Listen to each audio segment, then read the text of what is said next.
Thanks, everyone. Thank you very much for coming today. This should be interesting. We'll see what happens as kind of the first step in Bashar's focus on workshops that are specifically designed to prepare people for future contact. So have fun, and see you later.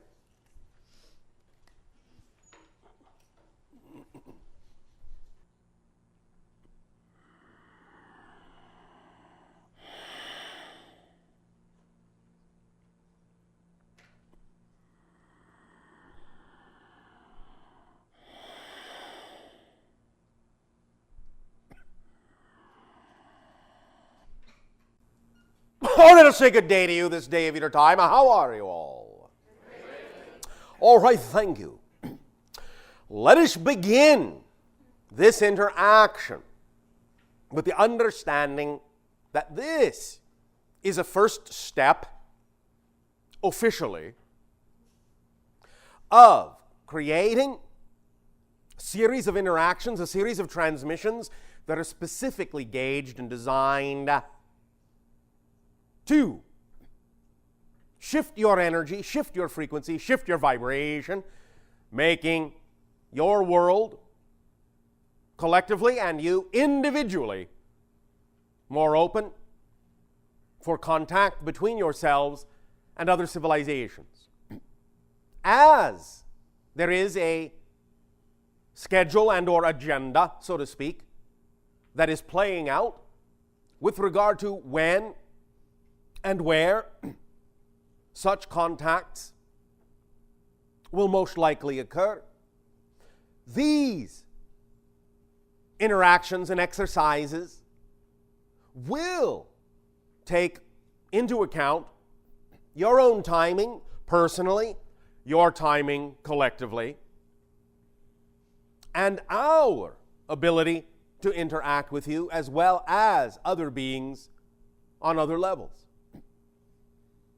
Looking at this holistically.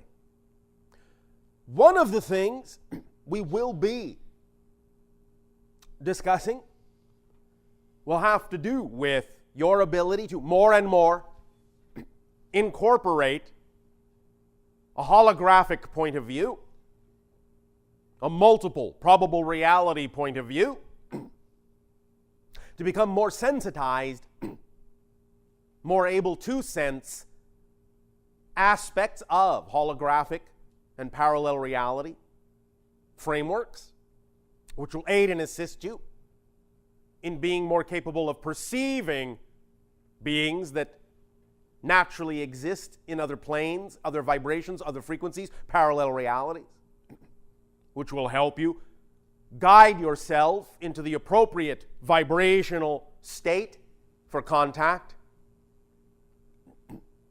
We will start simply, and we will eventually involve more and more different kinds of formats, styles of interaction, styles of training. This will not all occur today. We will start simply today with some fun ideas, just to get you loosened up, just to get you in the mood. And bit by bit over time, over the ensuing years, the way in which these contact workshops will evolve will include many different kinds of things and many different kinds of experiences and many different ways of doing this.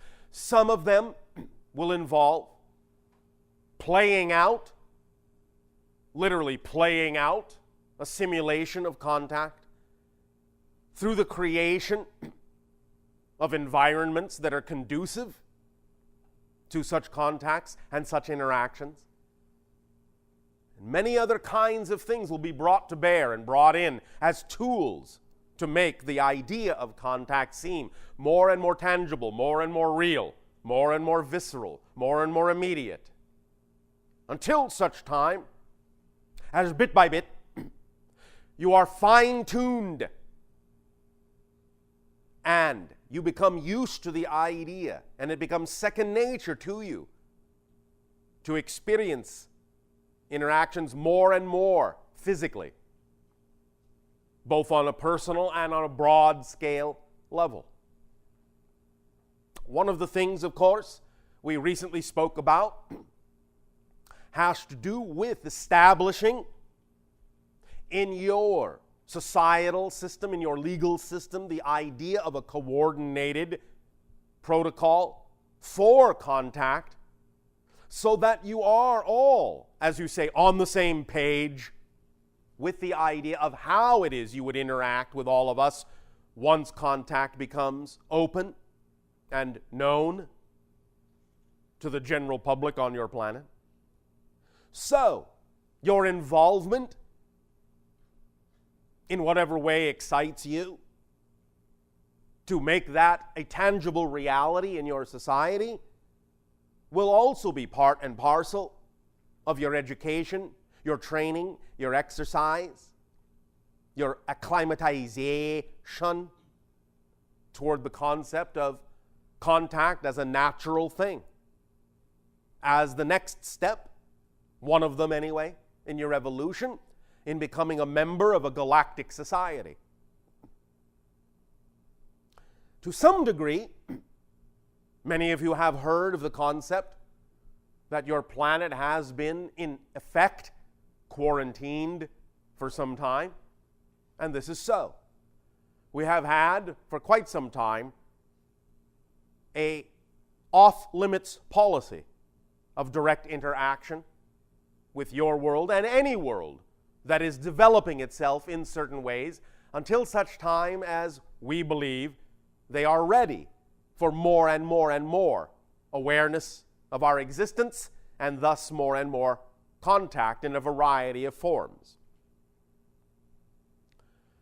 There has then, within the last 50 of your years, come a period where the quarantine has not been lifted yet, but has, in a sense, been lightened, loosened up, to allow for more interaction, such as what is going on right now between all of you and us, and a few more physical contacts have begun to occur over those last 5 decades, establishing relationships with various people on your planet, here and there. But the quarantine is not yet fully lifted.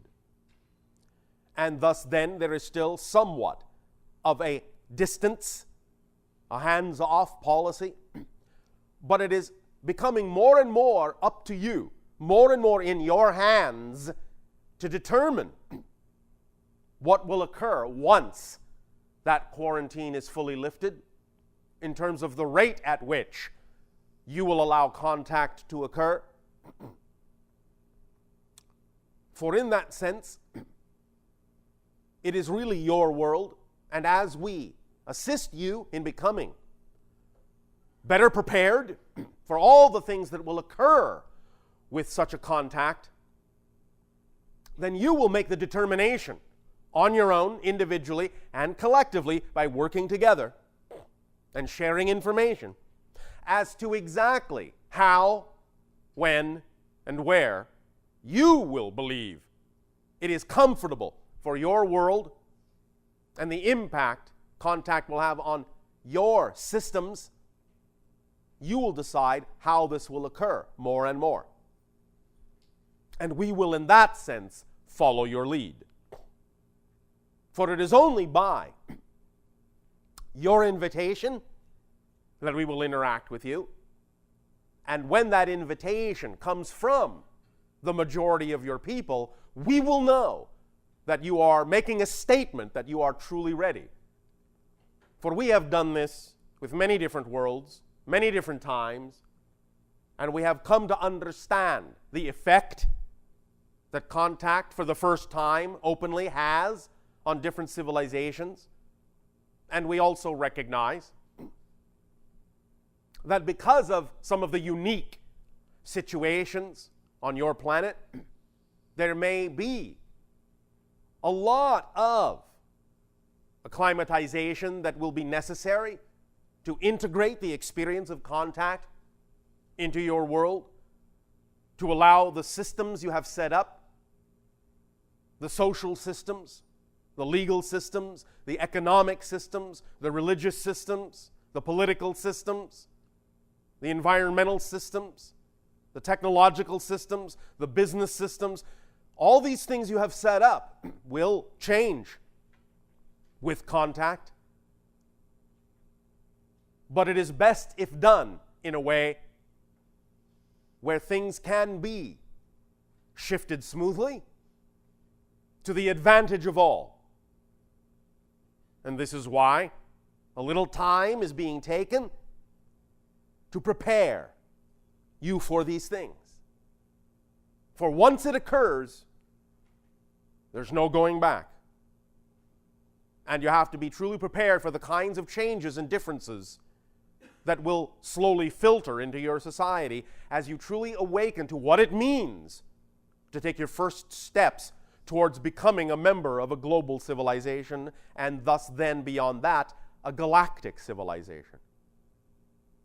You have, to some degree, in your science fiction stories, imagined what it might be like. But many of the imaginings are far from the actuality. You have tapped into some truths that are actual, but most of the imaginings are simply more a matter of exercises to simply get you used to the concept rather than representations of exactly what is going on out here. But as you become aware of what is really going on and what your relationship is to it, both personally and collectively, you will find yourselves changing and adapting and perceiving in very different ways than you are used to. And we want to make sure that this acclimatization is done in such a way that you will enjoy the best benefit from these changes, the best benefit from your shift in perception, so that you will strip away all assumption, strip away all indoctrination, strip away all interpretation, and deal truly with what is. And allow yourselves to then truly expand and grow along the lines of how galactic society exists and global societies exist. We know you can do this. It can be challenging. It can be fun. And we will always do our best to assist you in ensuring that this is the way you will experience emerging contact with our and other civilizations. For contact with us, as we have said many times, also involves more contact with yourselves. More deeply into yourselves will you go than you have ever gone before. And in going more deeply into yourselves and integrating more of yourselves, will you thus make yourselves more capable of interaction with others who represent aspects of yourselves many of you are not even aware you contain. So we will also be discovering, both today and in the years to come, what those new aspects within yourselves might be. For many of you only have the barest hint of the aspects of your personalities that are contained within your personality structure but have not yet been fully awakened or awakened at all, that are the personality aspects that are specifically designed in this day and age on your planet to deal with contact with other beings outside of your world. Many of those personality aspects that you created when you chose to be born into this life are lying dormant within you and are completely unknown to you. And many of them will now awaken and come to the surface, and you will need to deal with them and integrate them. And you will be surprised at how many aspects in your personality there are lingering and lurking dormantly within you that you know nothing about and have no experience with. They are specifically designed to deal with interaction with beings that are unlike yourselves, both physically and philosophically. And so, this whole idea of preparing for contact is also preparing to deal with these different personality aspects that will actually be very much like encountering an alien within yourself. It may at first seem to create little bouts of schizophrenia, little bouts of multiple personality challenge. Remember that even when you have dealt with the idea to this point, to this date, of multiple personality aspects, different aspects of personality within you, schizophrenic concepts, they've all only been talking about various components of human-style personalities. Now you're going to begin dealing with alien-style personality within yourself, within your own structure, in order to bring that to the forefront, to have some common reference to deal with other alien personalities completely outside your system.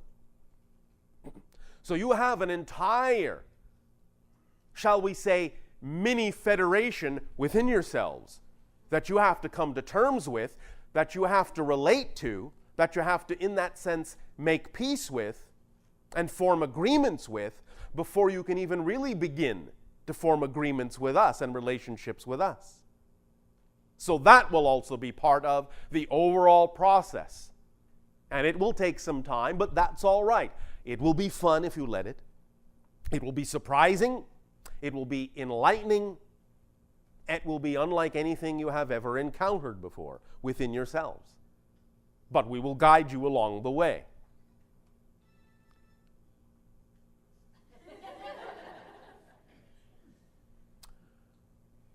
One of the reasons why individuals such as myself, who have the job of dealing with other cultures in acclimatizing them to contact, one of the reasons why we have incarnations on your planet is so that we can learn about the aspects of humanity that can exist within us, so we will then take those aspects, learn how best to integrate those human aspects with the alien aspects, and then relate that experience back to you in the way that we have discovered those relationships work best within ourselves.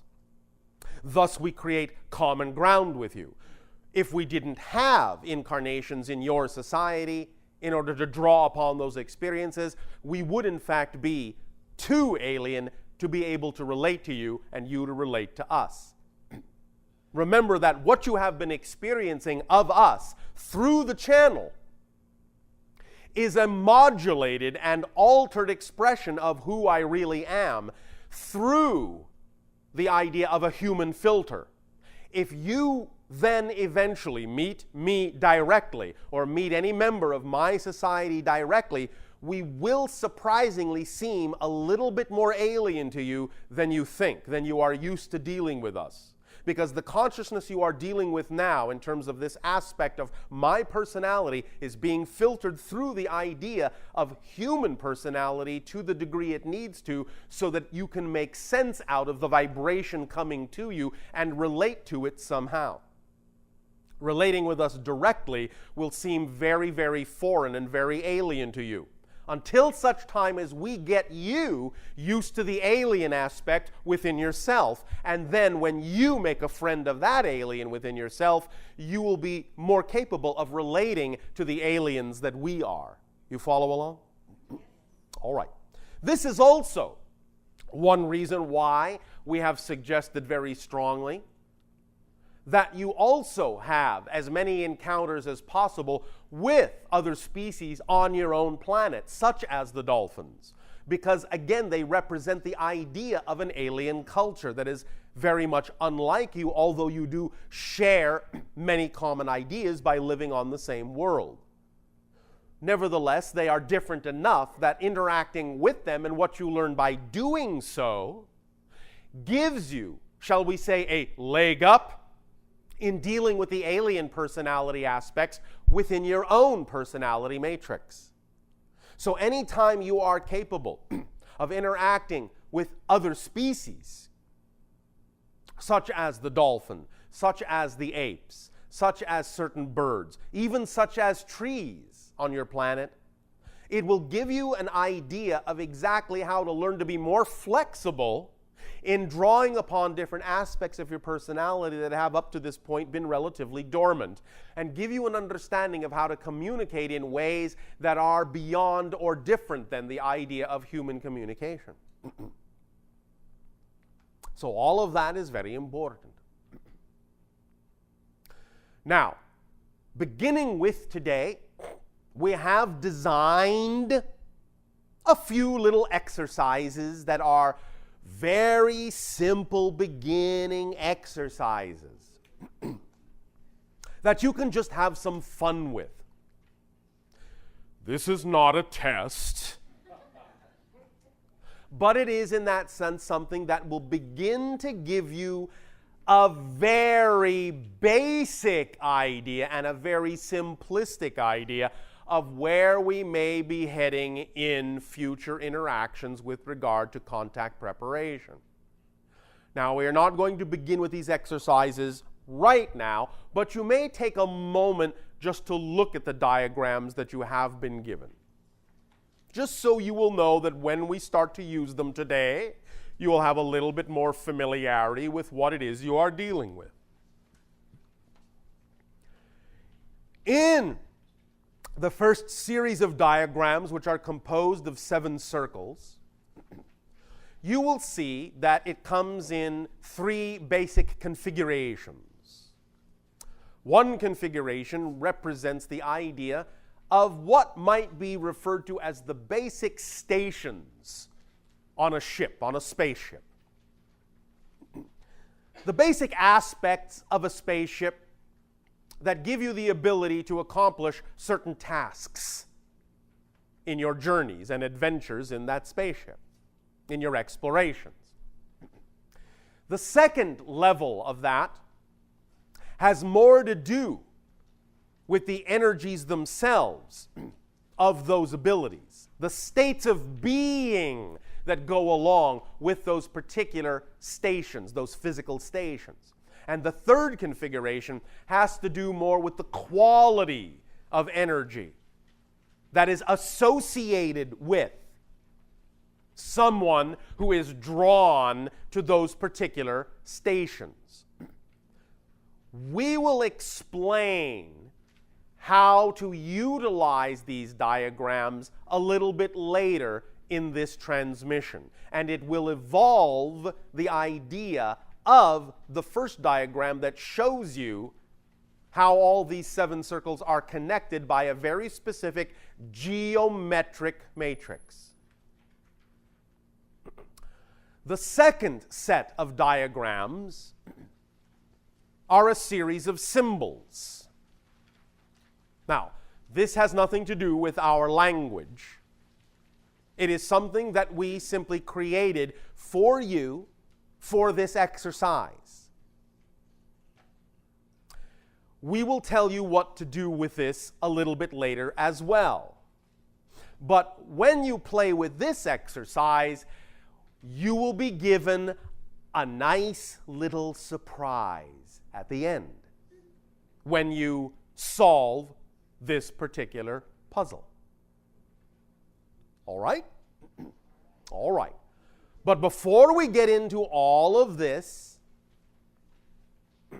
let us begin with a little bit of a meditation that will help coalesce the energy of all of us and bring about some coherence in this endeavor so that we are all, again, as you say, within the same bubble, on the same page, within the same frequency, within the same intention, moving forward together, yet as individuals.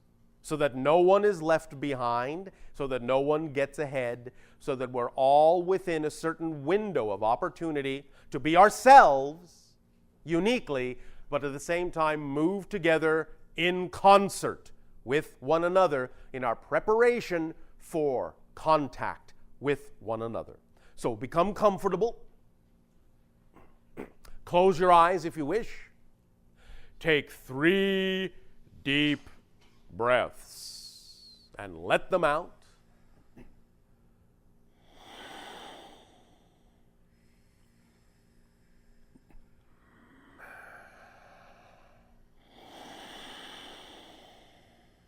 All right. Now just breathe easy, regularly, comfortably, and imagine, if you will, that you are on a spaceship of your choosing. It can be any shape. It can be one of your science fiction imaginings. You can be on the bridge of one of your science fiction starships, or you can imagine you are on one of our ships, or you can make a ship up of your own, and you can be anywhere you want to be on that ship. Doesn't matter. Just imagine you are, in fact, on a ship, on a starship, on a spaceship. Allow the ship to be comfortable, not cramped, and not overwhelmingly large in any particular section, so that you can relate to the space you are in. Make it a cozy ship. It can be a very powerful ship, a very large ship in general, or it can be a smaller ship if you wish. Doesn't matter. Whatever you want to relate to, whatever you feel at home in, whatever version works for you, allow yourself to begin to more solidly imagine that space around yourself. Feel the deck of the ship under your feet. Feel yourself tap the deck solidly, making sure it's there under your feet. Go ahead. You can actually physically tap your foot. Feel the deck solidly under your feet. Or if you are sitting in a chair on the ship, feel the chair under your body, comfortably, solidly under you. Allow yourself to feel a familiarity that you have been here before. You may not specifically remember exactly where or when. Maybe it was in dream time. But you've been here before. Maybe it's in another life. But you've been here before. Maybe it's in a parallel reality. But you've been here before.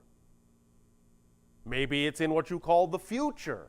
But you've been here before. Maybe it's in what you call the past. But you've been here before. On this very ship. Even though the ship is symbolic,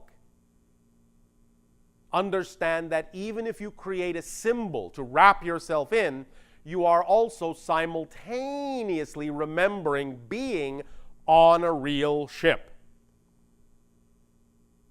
So it is one and the same experience. The symbol is the thing is the symbol, and they are wrapped up in each other like a skin within a skin within a skin within a skin. So what you do and what you imagine in the symbol will be just as real in the ship, even if you don't perceive the actual ship, but are simply using the symbol as a type of virtual reality experience. It will still translate into the real ship. With that in mind, and with yourself firmly grounded on the deck, or comfortable in the chair, or walking around through the hallways, or looking out the viewports, or standing on the bridge, or in the engine room, or wherever it is you imagine yourself to be, just take a moment to really look around and make sure that everything you believe needs to be on that ship is on that ship. Be it equipment, be it room configuration, be it the number of viewports, be it the images that are on your screens, be it that there are other people doing other tasks. at their stations, be it even that you have a pet with you if you wish. Whatever way you wish to set up what is home for you on this ship, allow yourself to make sure it's all there in your imaginary ship right now.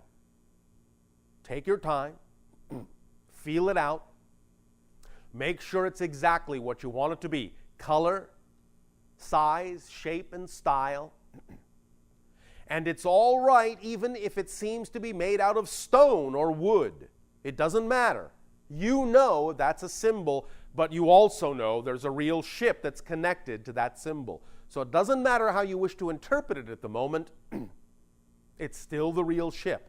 Even if it's not made out of things you think technologically a ship would be made out of, that will still be all right for the purpose of this meditation. So get the color, get the material, get the lighting, get the mood, get the surrounding, get everything you can. Just right. So that when you know you are floating among the stars, going from planet to planet, you will really be taking your home with you, and the ship will really be your home for that journey. Now then,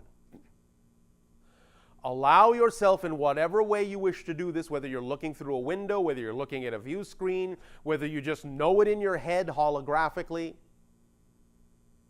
even if you're just looking at a postcard in your hand as a representation of what's outside the ship, see yourself in your ship floating over the earth. However high you wish to be, you're floating above the earth in your ship.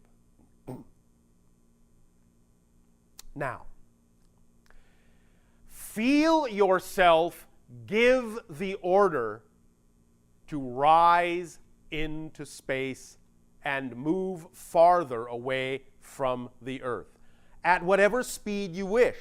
It can be slow and leisurely, or it can be lightning fast. Doesn't matter. Can even be an instantaneous jump to somewhere else. Doesn't matter. Just give the order and experience the move. Feel yourself now somewhere else. Earth is no longer close enough to even recognize it as a planet. You're just somewhere else, be it that you're out in space, near another star, or near another planet, or in some other dimension, or even inside a bigger ship, or looking at something out your viewport you don't even recognize and can't even make sense out of. Doesn't matter. What you want to pay attention to at the moment is simply the feeling, the overwhelming feeling that you're somewhere else, somewhere different, somewhere foreign, somewhere alien. But the ship is somewhere familiar, somewhere home. It is Earth itself, if you want it to be, but it is familiar. Yet that familiarity that you have brought with you is now suspended in an environment that is completely and utterly other than you are used to. Its very otherness holds your fascination. You can feel the otherness of it. And with your curiosity, you let yourself feel that otherness, feel it out, taste it, smell it, touch it, sense it, hear it. Explore the idea of the otherness, the truly alien environment, to whatever degree you are comfortable, be it a little bit or a lot. You are truly now somewhere you have never been before or even considered ever being. But you are truly there. Yet at the same time still anchored to your home. Safe and secure, but willing to open that window a little bit wider and a little bit wider and let in more and more of that otherness. otherness that is not you. Whatever sensation comes up, let that be all right. Create it to be whatever amount you can handle. But just truly immerse yourself in the alienness of it. It can even be so alien you don't even understand what you're experiencing, but that's all right. For now, the only important thing is to just feel it and to know. And remember that when you feel this otherness, the otherness also sees you in the same way. You, to it, are the other. And you are just as foreign, just as alien, just as unknown to it as it is to you. So you have that in common, first of all.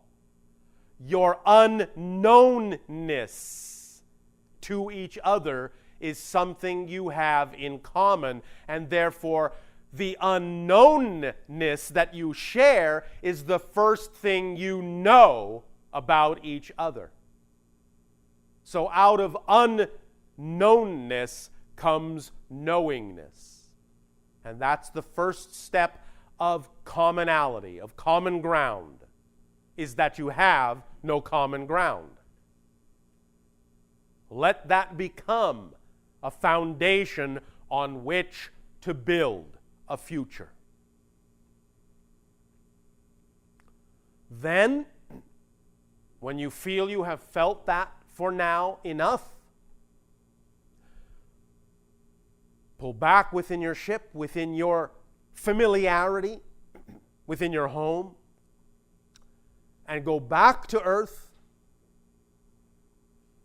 back to orbiting your planet, the familiarity of the beautiful blue and white and green globe below you, seeing the richness of the land, the depth of the ocean, the effervescence of the clouds, the beautiful sunlight gleaming on your planet. Earth, home, just like your ship, but you have brought back with you just a hint of that otherness. Perhaps you have stored it in a box. Perhaps it has been captured as a vibration in one of the chambers or sensors on your ship. Perhaps it has been downloaded as a program that you can call up on your computers anytime you wish to get a sense of that otherness. But you have brought it back with you in some way, shape, or form. Just a little bit of it. And you can explore that otherness anytime you wish. You can pull it out of its box, visit it in the cargo bay, pull up the program, take a view of it on your view screen, play back the experience, and it will be a full sensory experience because that's what your ship is capable of giving you. A total immersion, recreation of that experience of otherness. And along with that re-experience and reliving of your encounter with otherness and the unknown will also be contained that knowledge that the unknownness that you each have is what allows you to begin to know each other and form a common bond. That will also always be a part of that experience, contained within it like a seed that will grow, and grow over time into a network, into a bridge, into a connection, into a commonality, into a kinship, into a family, into a relationship. For that is really what your spaceship is. It is a vehicle for the establishment of relationship in new areas. And as you experience this otherness out there, and as you get used to it, and as you play with it and relive it as many times as you wish, you will also start to feel that it is making changes within yourself, opening doors that have never been opened within you, and allowing you to begin to play with the otherness within yourself, to get used to that and establish the same degree of connectivity to the otherness within your own personality that you are attempting to establish with whatever the otherness is out there. And as you take stock of this, once again, be comfortable on your ship. Breathe in the experience deeply. Take it to heart, take it to mind, take it to soul. Breathe it in 3 times. And know that that experience has now become an integral, unchanging part of your fundamental being.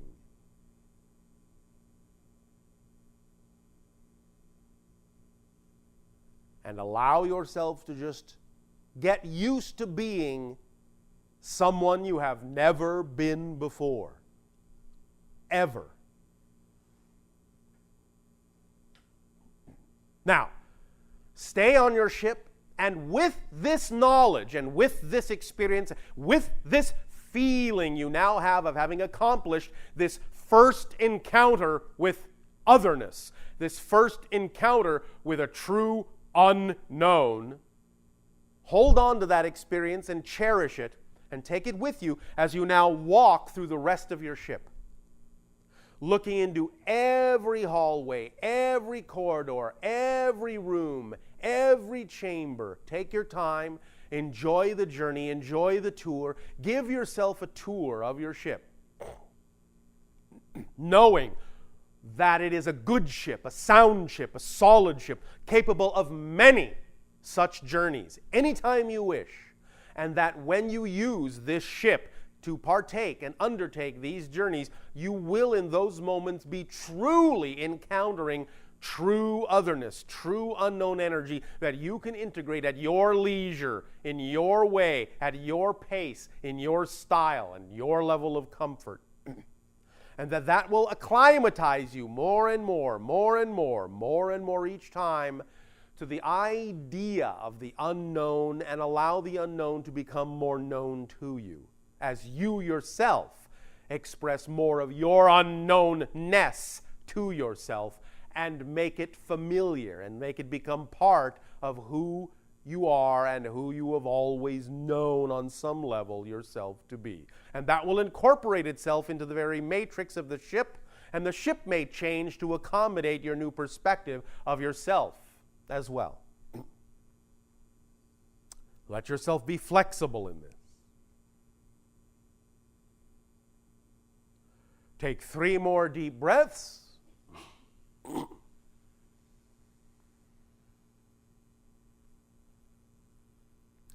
And let yourself settle back down to earth and let the ship dissolve so that you are once again on your planet.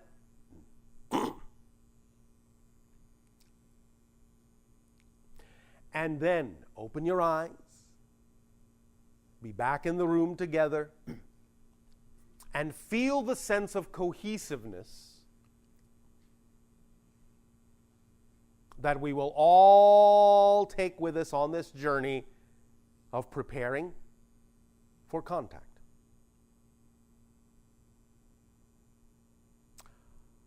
How do you all feel?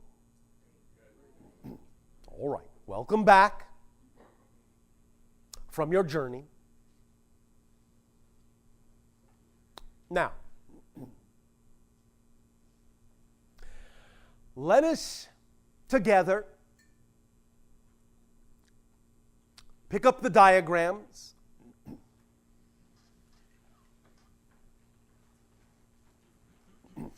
Look at the diagram of the 7 circles connected by the geometric line figure.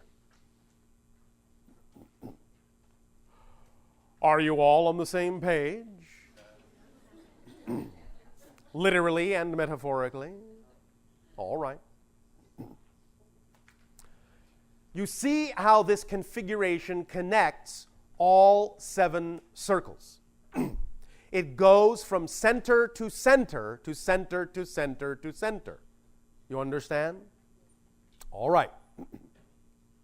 This configuration for this exercise, those lines are all of the allowable pathways. And we will explain what we mean by allowable pathways in a moment. But each of those lines is a pathway from circle to circle. Some lines will touch more than 2 circles in that sense. They may go through 3 circles, singular lines. Some may only go from one circle to another. Now,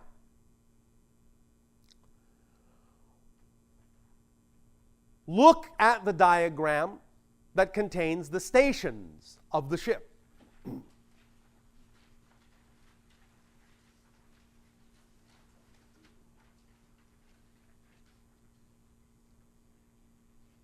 Just take a moment to look at every single one of the stations on the ship. Be it the idea of systems, or communications, or engine, or the bridge, or the healing center, or the sciences. Just take a look at all of them in whatever order you wish to, and just get a sense about which ones seem most attractive to you, so that if you were going to serve aboard a starship, allow yourself to decide what stations, at least for the first time, for the first tour of duty, you would actually feel most excited about serving in. Just take a moment. You don't have to memorize them right now or anything. We'll be doing this again later in a different way. But just get a feeling about where you think you would like to spend some time aboard the ship, in what department.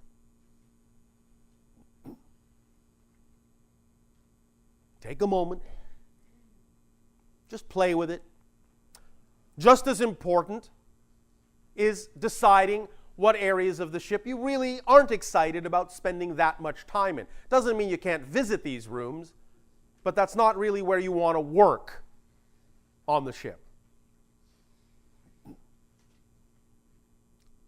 Now, once you have done that, switch to the next level of diagram that shows the states that are associated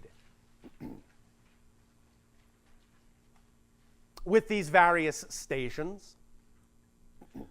And again, do exactly the same process you just did. Take a moment, look at the states, and make a determination, now that you're seeing the states that are associated with these stations, as to whether or not you are still attracted to the same stations. See what states of energy, what vibrational states you would like to be in when you are in any of these stations on the ship. Which ones seem most appealing to you if you were going to do this as a job every day? What would you like to really spend some time being in a state of? And it can be more than one. Pick all the different chambers that represent the states that you are most attracted to, just like you picked all the different chambers that represented the actual ship stations you were most attracted to. For right now. Doesn't mean this might not change someday, but for right now. You won't be stuck in any particular job, don't worry. We don't work that way. We will always make sure that you are in a job you really love to do. And if that changes, we will always make sure you get to change your job with that change within you. So right now, just for the first time that you are seeing this, imagine that this is, in a sense, a ship that you get to live and work and play on. And where would you actually enjoy spending most of your time in terms of the work that you will be doing? And what state of being represented by those different stations do you feel you would most enjoy, one or more, spending your day in. Once you have done that, and again, you don't have to be finished with it right now, we'll come back to this later, change the page and look at the qualities that go with these states and with these stations. And once again, do the same exercise. Just give yourself some time to peruse all the different qualities and all the different activities and all the different actions and behaviors that go along with these different kinds of stations and the different vibrations associated with them. And just take your time, peruse through them. Think of this like a brochure.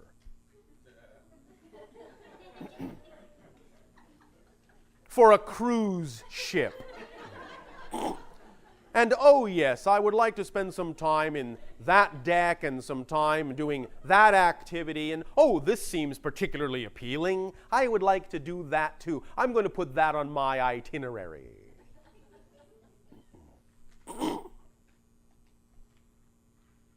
Just take some time and enjoy.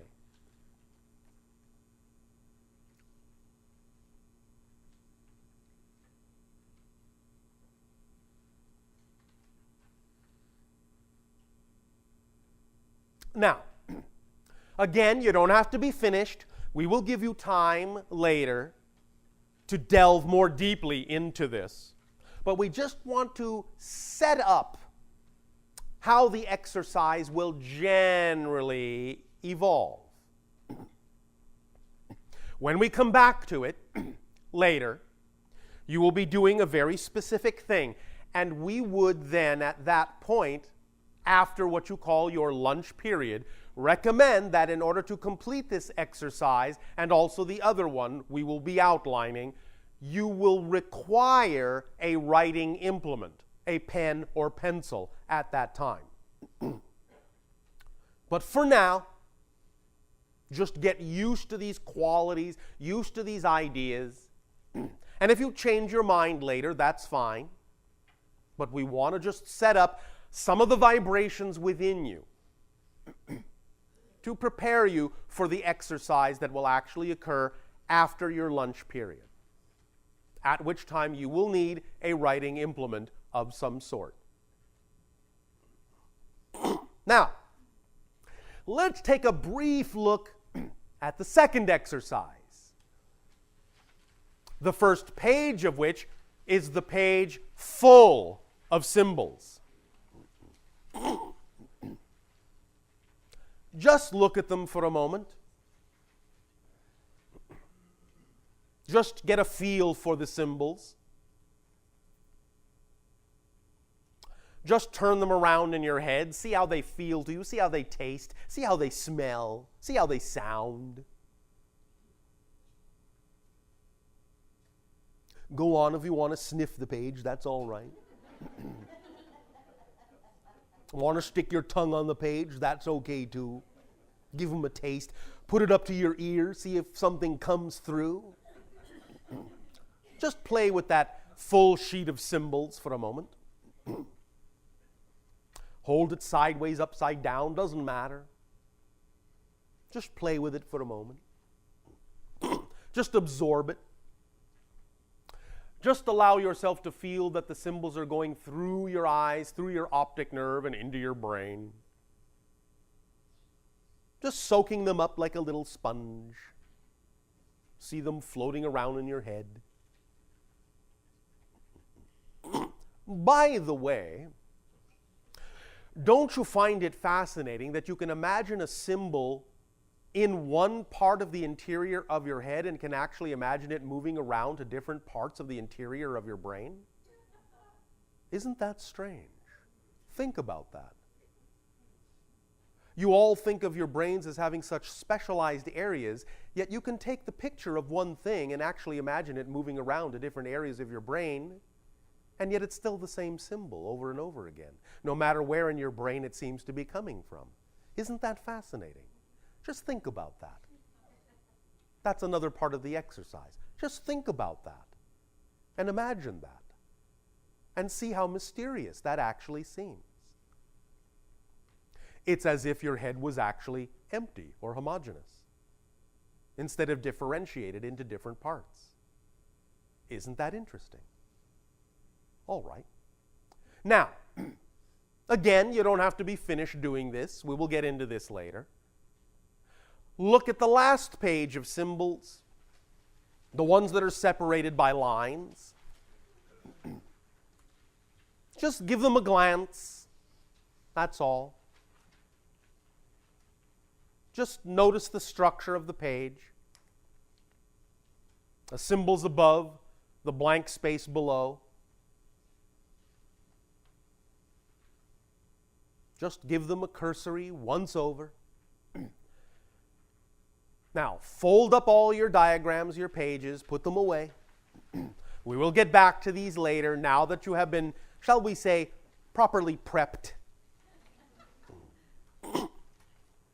All right. Now, we will take the remainder of this transmission.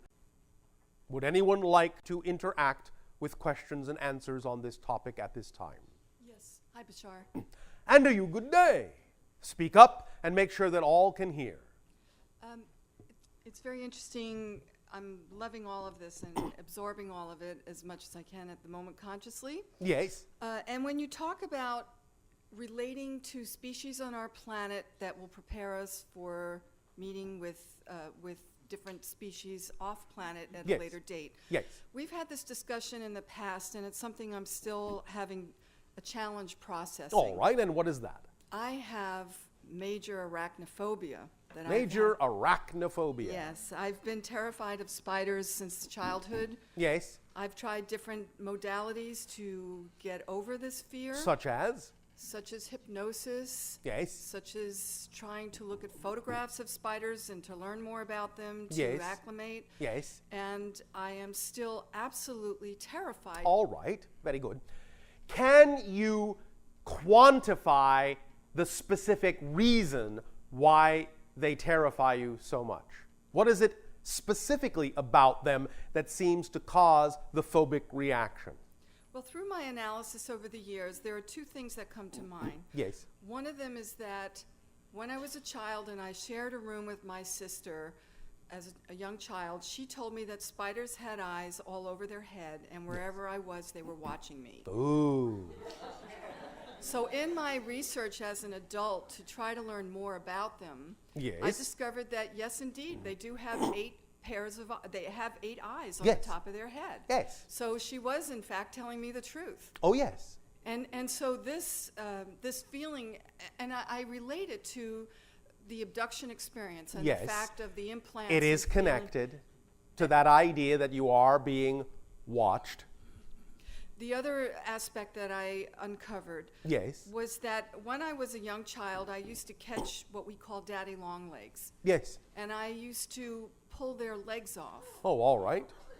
I was very young, and I was torturing these poor creatures. Yes. And so a therapist that I went to said that my fear of them was tied into guilt All and right. to the fact that I was afraid of retribution. Yes. And so all of these things I'm conscious of as an adult, and Yes. yet when I still come across a spider, even the smallest one, and Yes. especially large ones, Yes. I'm absolutely terrified. Yes, it's something much deeper, although all those things are true and are relevant to certain aspects of your experience of phobia. There is deeper and deeper ideas into which you can go that will help you learn to relate in a different way to this concept, to this symbol in your world. The first thing we will explore is this concept that they have 8 eyes and 8 legs. All right? Okay. Now, just aside from the idea that it has anything at all to do with a spider, what does the number 8 represent for you on its own? Nothing comes to mind. Nothing at all? Well, the infinity symbol. Yes, all right. And how do you relate to the idea of something that is absolutely infinite, without bounds, unlimited, endless, forever and ever? Well, it's exciting In what way? to think that something could be eternal and that there is no end, because I think that, for myself at least, I fear that that there will come an end to my life and that transition into what we call death. All right. And so, the number 8 can represent what to you? It could be something positive and beautiful. And indicative of transcendence. Yes. All right. Can you begin to understand that anything in nature that would so strongly reflect the number 8 might also carry an aspect of a symbol of transcendence to you? Yes. All right. Doesn't have to be much right now. Can you impose that idea that the spider, the idea called a spider, might symbolize the idea of infinity? And also, through its webbing, the idea that even though things are infinite, they're all interconnected? Yes. Can you sense the qualities of infinity and interconnectedness in a positive way on their own? Yes, but when I sense the web, I also feel entrapment. All right. You are dealing with that polarity, and that's all right. I am simply assisting you in understanding how you can start to apply other kinds of frequencies to the same symbols. So even though you may sometimes feel that the web symbolizes entrapment, it can also symbolize the interconnectedness of infinity. Yes. And you can begin to look at it that way and bring that quality to it just a little bit. So what I'm saying is that what you can do is get that feeling of interconnectedness, the web of life, the web of all that is, throughout infinity. Get the feeling that gives you firmly in place within your solar plexus. Then at a distance, look at a spider web and just make an attempt to project that quality onto the web as if the web is a symbol of that vibration rather than the one of entrapment. Do you follow me? Yes. You don't even have to be close enough to see the spider. If you can see the web, just start projecting that quality onto it a little bit. Okay. Until you can start from that distance, from what you feel is a safe distance, you can start to relate or accept the web as actually having that representational vibration rather than the one of entrapment. Once you get to that point where you can accept the web at that distance with that vibration, then take another step closer and see if you can keep doing it. As soon as you no longer can do that, but feel the vibration shift to the one of entrapment, stay at that distance until you can identify the symbol with the vibration you would prefer to. You follow me? Yes. And you can keep doing that also with the spider as well. However long it takes, it doesn't matter. But you can do it step by step, a step at a time, just like that. If you wish. That's one thing you can begin doing. All right? So the key word again is transcendence and... Yes. And whatever the symbol is that represents the idea of a web that connects throughout all infinity and allows you to feel transcendent, whatever that vibration is, start to apply and project that meaning and that frequency onto that symbol at whatever distance it is safe for you to do so. well, we had discussed once before the idea that the web also, the idea of the spider represented that they could be anywhere. Yes. And very mobile and had Yes. infinite power. Yes. And you hinted that that might be part of my fear. Well, yes, to some degree it is. But the process and the procedure I'm giving you now will also incorporate that aspect of it in it, if you do it a step at a time like this. At each step, when you become comfortable with it, different aspects will occur and come into your imagination that will also go hand in hand and be incorporated with everything else we've talked about that they symbolize. You follow me? Yes. So start with that exercise and see how far you get between now and the next time we discuss this. Thank you so much. Thank you.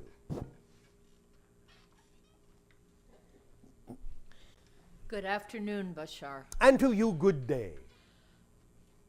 I wanted to know, I'm very concerned about the earth and the depletion of our resources and the encroachment on the beauty. Yes.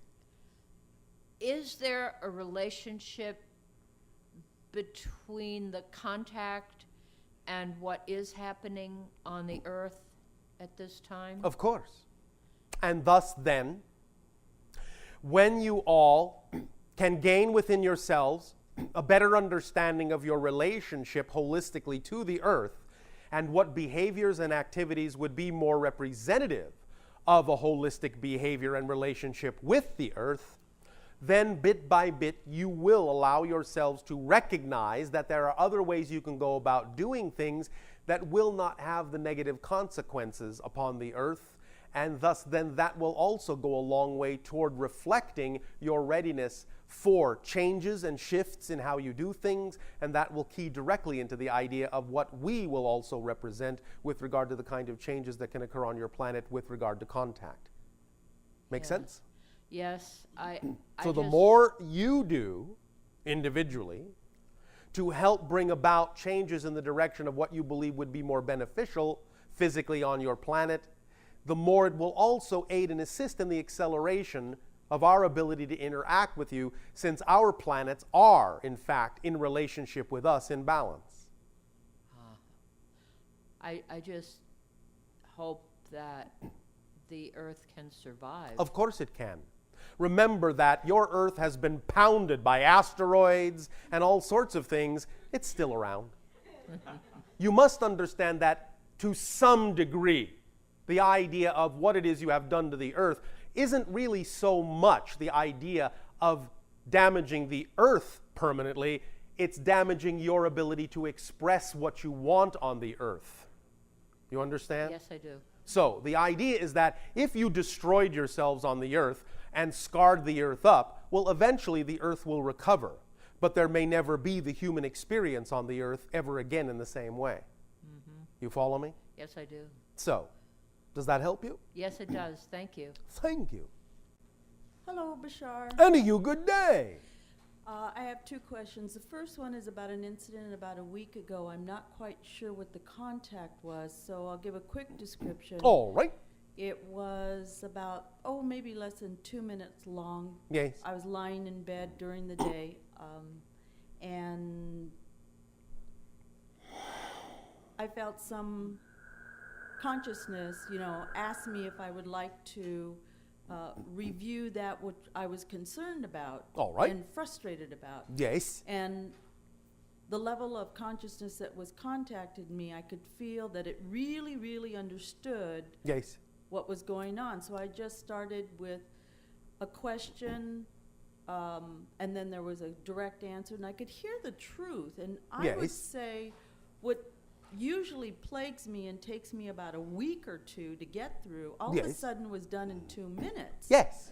Very good. And then what happened is that, and it was interesting, it reminded me of you in a lot of ways, and I was thinking, I wonder if this is Bashar. No, not directly. It was actually one of your guides. Ah. But using the vibration, the guide knew you would respond to in a moment of open vulnerability. Vulnerability in this context meaning true strength, not weakness. And that guide took advantage of that moment when you were willing to open up to a degree where you would accelerate the downloading of that information. Right.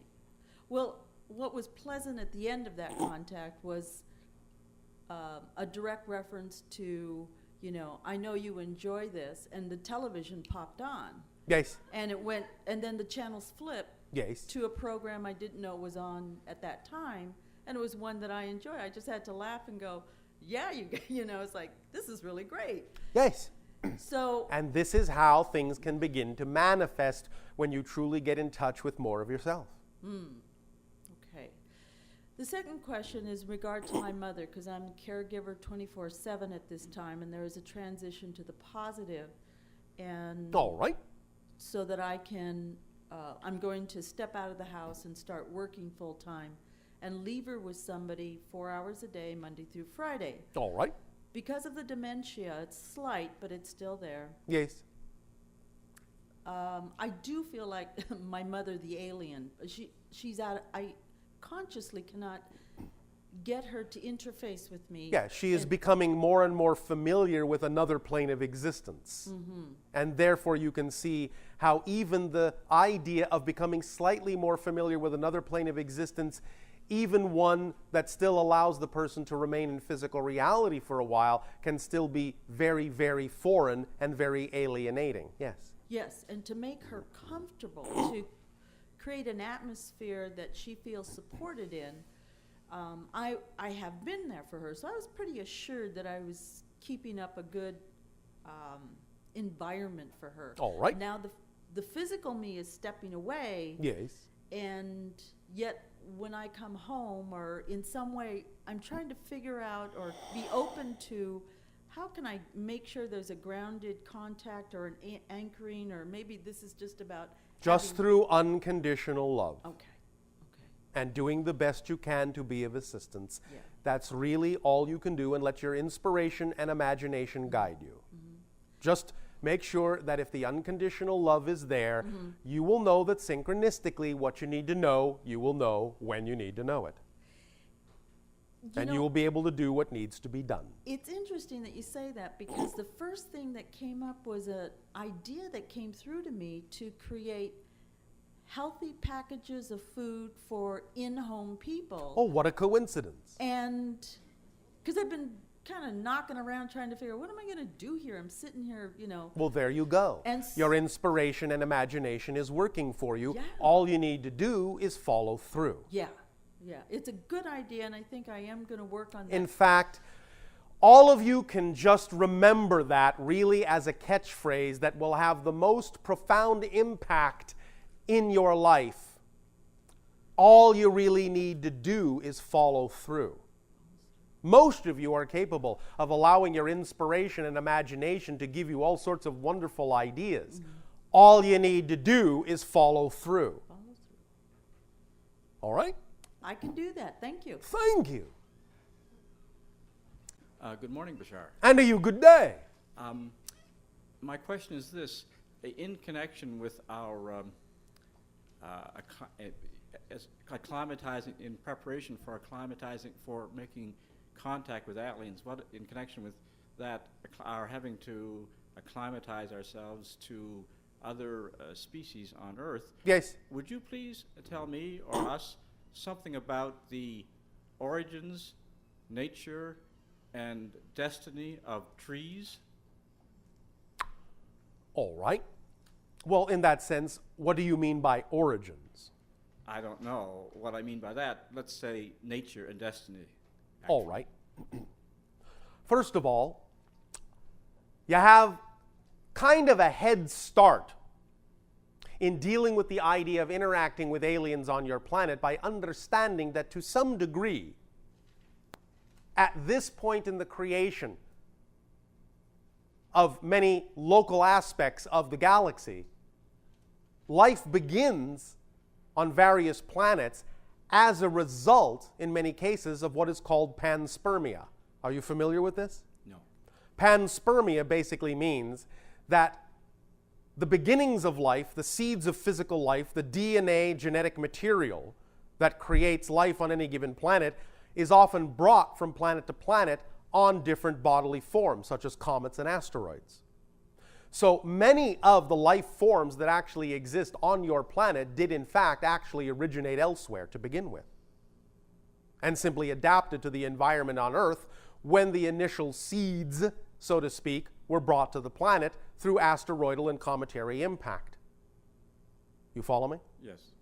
You mean trees may be alien?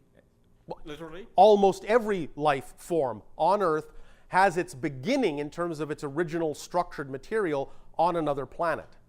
I see. You follow me? I think so, yes. At this point, most material that evolves into what you would call life forms is the product of panspermia, or the transfer of material from planet to planet through asteroidal and cometary bodies. In that kind of an exchange system, the basic building blocks of life are transferred from planet to planet. Depending upon the environment of that planet determines exactly how those building blocks build up. And thus you get some differences from planet to planet, but you also get some similarities depending upon the environment. So in that sense, the trees and every other life form on your planet does have an initial connection to other planets, and thus an initial aspect of alienness. Nevertheless, trees in this sense form many different functions on your planets. Primarily they are like antennas on the planet to download etheric energies into the Earth. They are like conductors. You follow me? Yes. Sticking up out of the planet, rising into the sky, and spreading out to gather various forms of energy and information that they then feed downward into the planet through their roots. Especially what you call the pine trees, and especially what you call the redwoods, which can be interpreted almost like the ambassadors of the tree kingdom to any other kingdom on earth. So, having a conversation with a redwood will take you high and deep into different aspects of reality as it represents the tree kingdom, as it's the ambassador in that sense of the tree kingdom. You follow me? Yes, I think so. What other aspect of this did you want us to address? Do trees speak to each other? Do they tell All each the other time. stories of what they do? All the time. Do they All have- the time. Do they have wars? Some visionary poets have said that there are tree wars take place over millennia. We don't notice them because the trees move so incredibly slowly. Is that a metaphor for something that you can... It is not literal in the sense of how you humans might mean it. No, But it is a metaphor for the recognition that there is a definite ebb and flow of energy and a movement and a change and a shift of resources that may be required by different trees over others, and they have to work out systems that will allow what needs to happen on the planet to be determined by where the resources go to what trees and for what purpose. In that sense, you could say there might be a back and forth tug of war, but it is not exactly the concept of war as you would understand it. But some trees recognize that from time to time, depending upon certain conditions, they may be called upon to sacrifice themselves to allow other areas of the planet to blossom. And they're conscious of this. They are in a different way than you understand it, but they are, yes, of course. Because they understand the orchestration of the planet. And it is more like the idea of an orchestration. Because they do have physicality, they will to some degree feel the physical aspects, well, shall we say, resistance or inertia, in a sense, over not necessarily wanting to make a certain kind of change. But nevertheless, they will ultimately make that change, for they realize the benefit to the whole, and trees tend to think globally.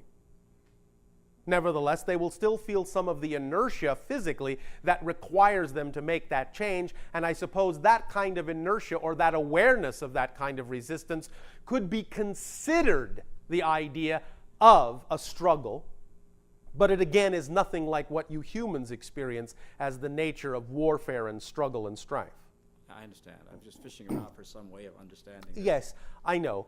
It does take the ability to relate in a very different way to understand the scale and scope of what the trees experience, since they are, in many ways, so much different than you are and so much, in general, more longer lived than many of you.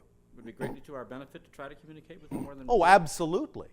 You can learn quite a bit about how to create a different sense of time for yourselves by relating to a tree.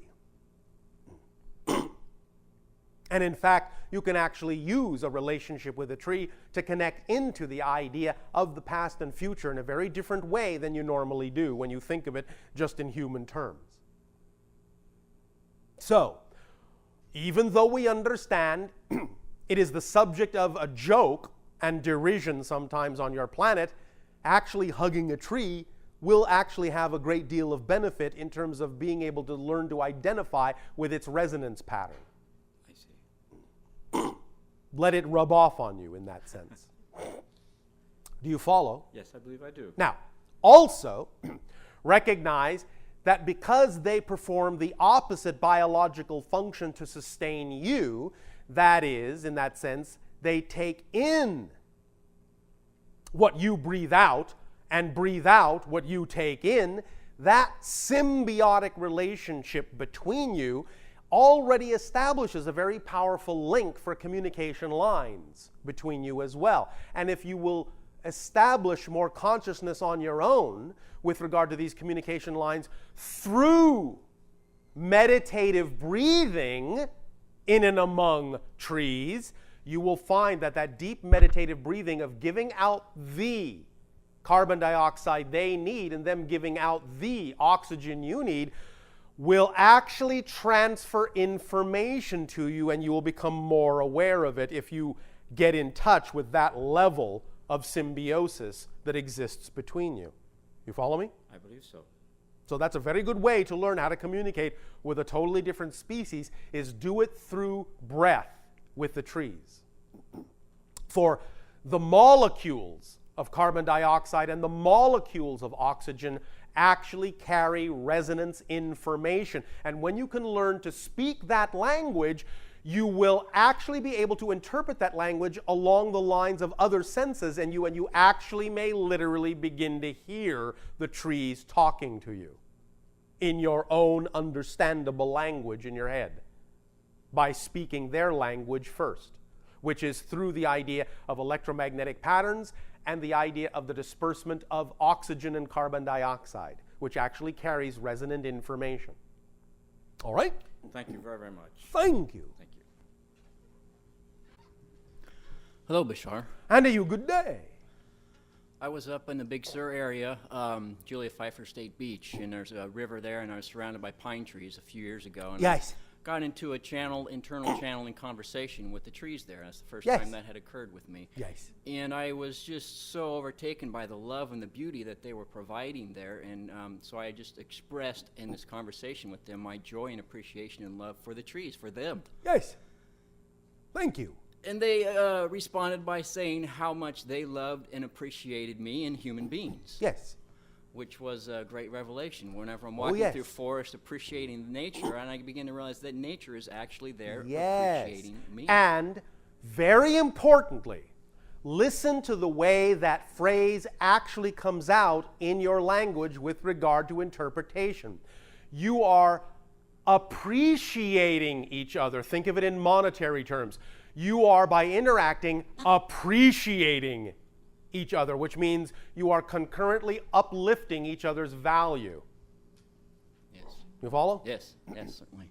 Thank you for your experience. And another idea you expressed with the prior person was the idea, I was wondering, are there forms of life that are on Earth that originated on Earth that did not come from other areas? There are a few that are extensions of the original building block material that developed on your own planet, but only a few. Most are the result of building block materials that also originated off planet and then to some degree combined with the building block materials that originated on planet. Most of the life forms that came from the extension of just pure building materials on your planet did not all evolve beyond a certain point. Because, shall we say, the diversity of the material that came from off planet was so much richer than the diversity of material that existed naturally on your planet that only in combination with those off-planet materials did nature find enough evolutionary diversity to allow the lines to continue for a long time. You follow me? Yes. And then I had a question relating to the idea of that we are part of the creator, co-creators. We are Yes. connected to. We are not separate from. No. But there is a number, like a consensus reality, a large group of population here who believes the idea of, this is an alien idea to them, the idea that they believe that the creator is separate from them. Yes. And so, how did that start? Is there a specific point in our Yes. existence where that began? Because of the nature of the reality you have created on Earth, experientially, you have imposed upon yourselves a great degree of what is simply called limitation or isolation, the experience of limitation. One of the definitions of the experience of limitation is that you can't experience the degree of limitation you wanted to experience without divesting yourselves, in a sense, of the memory of such a connection. And so the idea is that you chose to forget. You chose to experience the experience of disconnection.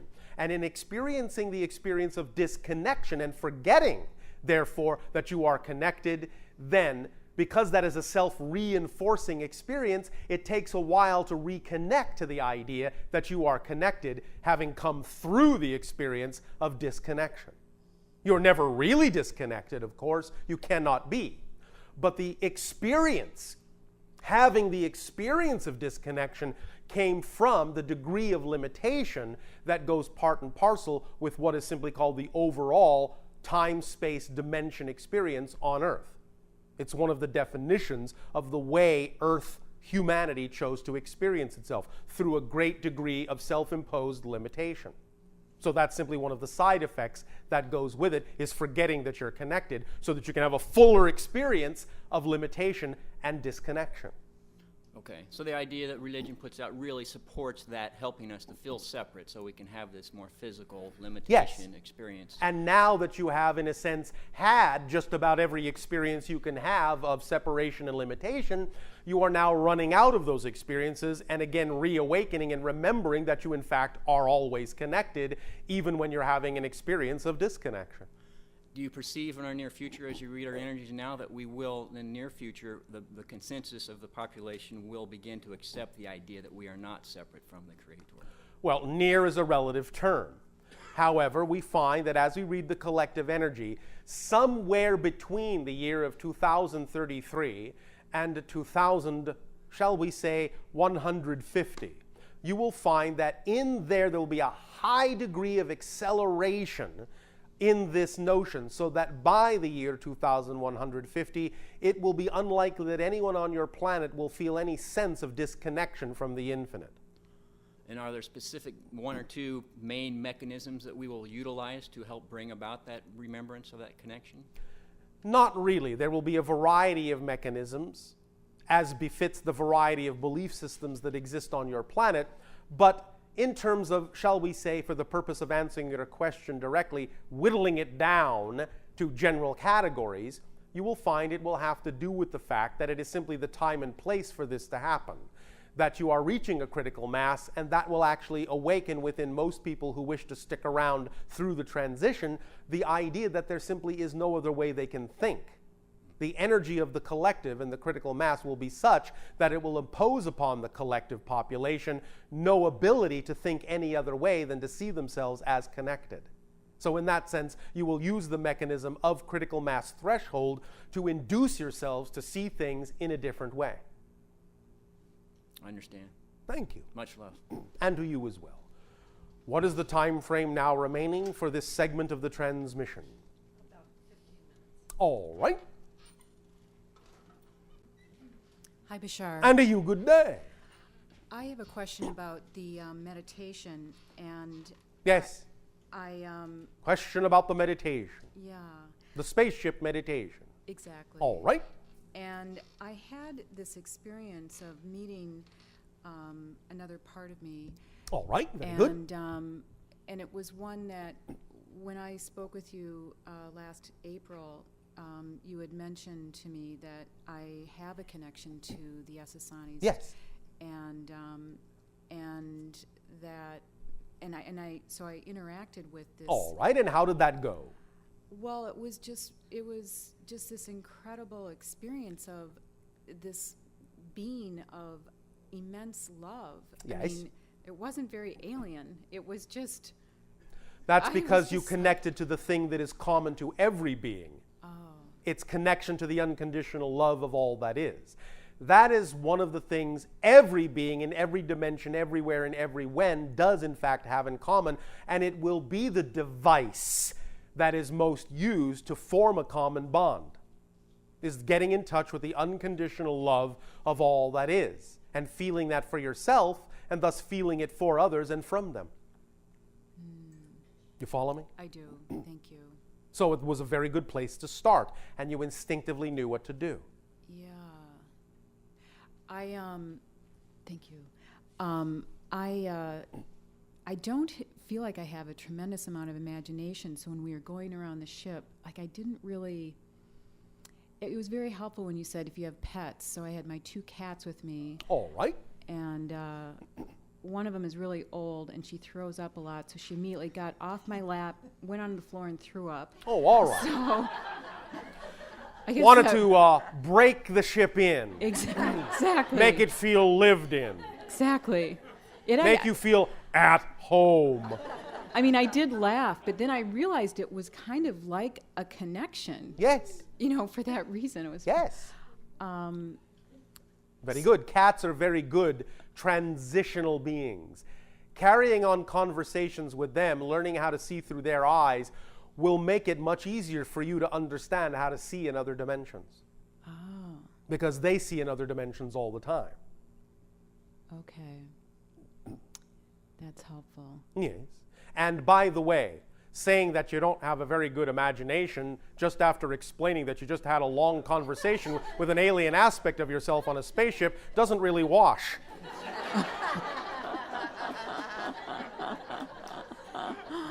That's a good point. Thank you. I was more saying that from the, you know, the seven, or rather the six kind of aspects around the state of being, or the bridge. Yes. You know, I would go, when we were kind of exploring the ship, I would go and I would see a room of symbols, or Yes. just a room that was just light, and it's like, Yes. Very this good. is it?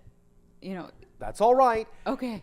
Do not judge it, for it is only your judgment upon it that makes it seem that your imagination is limited. Allow yourself to understand that what you're seeing is what you need to see, and let yourself dive into it, understanding it is being presented to you in the way you need to look at it that serves you best. Then simply allow yourself to explore what that means for you, what meaning you have put into it. Okay. Don't judge it as being lacking just because you don't see what you expect to see. Okay. Understand? I do. Does that help you? It does. Thank you so much. Thank you. Hi, to Bashar. Ha'atu. I fell asleep during the. Congratulations. It's very frustrating though because I like Why? to be aware and kind of consciously aware of things going on. I Well, think but it's you were aware in the way that you needed to be, and you knew what you needed to do to actually absorb more of the information and get your personality consciousness out of the way. So you did what you needed to do. except that I'm not aware of. Oh, what you I- are. You are. Not consciously. Oh, you are. More than you think. You just have to pay attention. It's not so very far below the surface. But that's all right. You got it in the way you needed to, and you can always, if you wish, simply listen to it auditorily again to make the reconnection. But Yes. nevertheless, you got it in the way that you needed to. Oh well. About a year and a half ago, my husband decided that he wanted to take flying lessons. So Oh, all right. I went. I assume you mean with an airplane. Yes. All right. And so I sat in the back on his introductory flight Yes. and was paralyzed with fear Ah. for flying, which was pretty amazing because my father had a small plane when I grew up. I was Yes. always on a small plane. So I was very puzzled by this fear. Well, what were you afraid of specifically? Dying. Dying. Yes. So I took some flight lessons to try all to address right. this fear because it really. And how'd that go? Well, you know, it took me a year, but I got my pilot license. Oh, well, congratulations. So that I, was- too, am a pilot. Yes. It was pretty exciting. I mean, Yes. each lesson, I mean, And now, are you still afraid? the radio intimidates me because I think I'm going to say something stupid. But I'm not really afraid of flying. I know that I can, But you're afraid of saying something stupid. yes. Are you paralyzed with fear that you'll say something stupid? I was, but I went ahead and said something stupid and I got over my fear. Oh, congratulations. So, You see, that's a good illustration for everyone. Being afraid of something will actually never stop you from doing the thing. You can actually be afraid and still do it. oh, yes, yes. So my instructor said I was his greatest success story. Oh, congratulations. So my question is, where did this fear of flying come from? Well, it had to do more with the issue of being out of control. Yes, I'm a control thing for you. You weren't the one flying the plane at first. You were sitting in the back while your husband flew. And it yes. suddenly brought up all your issues of feeling like things were not in your control. So that's what it put you in touch with. Okay, because I'm still not as I'm still more comfortable being the pilot Of than course the you are. passenger. But you see, There's a trick that we tell people on your planet when they say that they are uncomfortable flying, and that is when you're sitting in your seat, put your hands squarely on the armrests if you have them, or whatever would represent the idea to you of symbolic controls. And every single thing the plane does, whether it dips or spins or moves around or goes up or down or left or right, whatever it is that it does, that of course you know is happening because the other person is flying it. Intellectually you know that. But whatever it does, pretend you intended it to do that. That you are in fact flying it, not the other person. Even if you do this on a large passenger jet, it will actually help you. Pretend that in your seat is actually the pilot's seat. And when you then know you have the controls, you understand that everything the plane does, every shudder, every turbulence, every up and down, is actually something you're causing the plane to do. And so instead of being paralyzed with fear, you get to go, whee! I wanted to do that. The large airlines I've never had a fear of flying with them. I'm It just was in the speaking in small- general. Okay. So even if you're in the small plane in the back and you're not actually doing the flying, you can still do the same technique and pretend that in fact, secretly, unknown to the pilot, you are actually flying the plane and they just think they are. Okay. My last question. Until such time as you get used to the idea and are more willing to let go and let yourself know that you can, in fact, extend your trust of yourself and your trust of your life to include them so that they become part of the fact that you are always still in control. Because your life is coming from within you, no matter what it is represented by. You understand? You're still creating your version of all the other people in your life as a part of your life and your control over it. So even if somebody else seems to be at the wheel, it's still included in your bubble of you creating your own reality, and thus you're still in control, and you can give over to that aspect of your life appearing to be in control and be comfortable with it as just a symbol of being more comfortable with the fact that your life is already doing fine. And that you don't have to have such a tight grip on the wheel to know that everything is going fine and smooth sailing. You understand? And that can also be applied to all aspects of your life, Yes, not it just can. flying, because Yes, it can. Apparently that's something I need to deal with in this life, is Yes. the control issues. Yes, and this is a very good thing to bring up for this particular workshop, because one of the things many people may feel upon the idea of contact with beings of other vibrational frequencies is that suddenly you are completely out of control. And so it's very good to deal with that idea and start seeing that as an aspect of you rather than something truly alien and beyond you. You understand? Yes. So that was a very yes. good thing to bring up, so that all of you upon contact will also not be paralyzed with fear, fearing that suddenly our presence represents an idea that you are out of control, which you never, ever are. Right. That's why we take such a careful and cautious approach with you all, to always let you know we're cueing off of you, and we will respect your space and your pace. You will never be forced by us to accept us on our terms. You will accept us on your terms, and we recognize that. And therefore, those are our terms too. You follow me? Yes. Does that help you? Is that this issue of control ego? Well, to some degree it is connected to that idea, but it is also having been brought up with belief systems and definitions that make you feel disconnected from your life in such a way that you feel that because you feel disconnected, you have to get a handle on it and steer it back into position, instead of assuming that all you have to do is be yourself for everything to automatically fall into place. I see. Does that help? Yes. Well, thank you. I had one last question that I thought of earlier when the gal was up here talking about her mother and Alzheimer's. Is that there's a huge increase in Alzheimer's in the world right now? Is that There is a huge increase in toxicity in the world is it as well. toxicity or is it transition part It's of the many different things. Oh. very much too deep to go into right at the moment, but a lot of it has to do with toxicity, both of belief and physical. All right? Thank you. At this time, we will extend to you the opportunity to refresh yourselves with your lunch break. And we will resume this transmission thereafter with some of the exercises that we have introduced to you, which you may also peruse if you wish during lunch. Enjoy.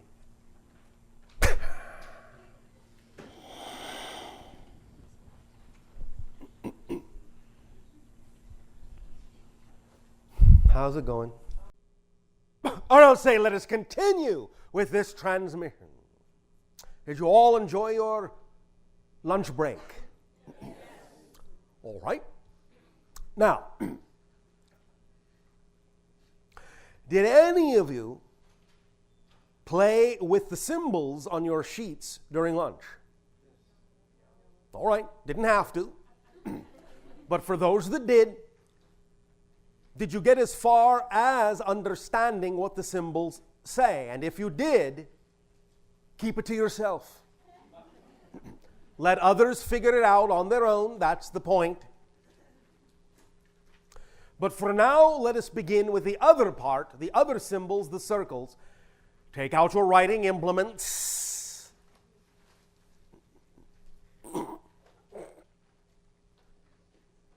I'll give you a moment.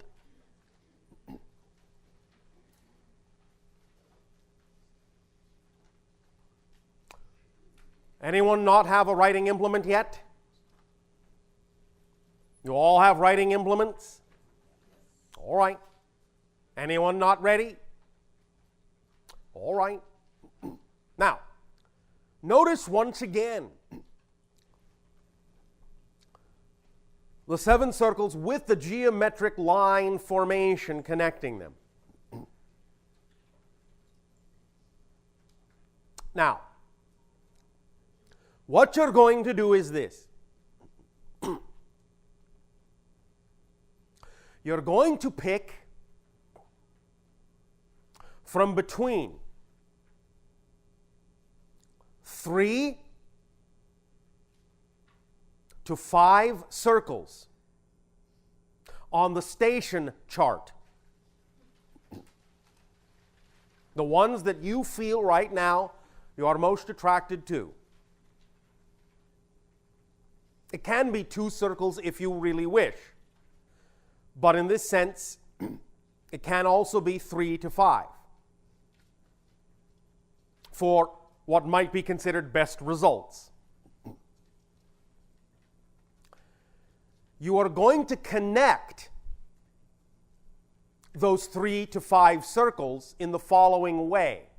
You're going to use either 1, 2, or 3 straight lines based on the lines that exist in the template. The rules are this. You must use, to connect 3 to 5 circles of your choosing, either 1 straight line, 2 straight lines, or 3 straight lines, but the lines must touch. And they cannot cross each other. You must go from a center of a circle to the center of another circle. So you must begin on the center and end on the center of a circle. And when you draw the second line, it must connect to the first in one of the centers, and the third line must connect also in one of the centers, but none of the lines can cross each other. If you look at the template, you must use the lines of the template. If you find that the circles you have chosen cannot be connected by lines in this fashion that are connected to each other, then you must choose another circle. So, using either 1 line to go through 2 or 3 circles, or 2 lines to go through 2 or 3 or more circles, or 3 lines to go through 2, 3, 4, or 5 circles. Make your choices and draw your lines according to the lines that exist in the template, and only those lines without crossing any lines. So where lines cross, you cannot use those in that fashion. If you want to get to one of the circles, you have to get there by not crossing lines, but by connecting all the lines together, as if you are zigging and zagging. Is this clear?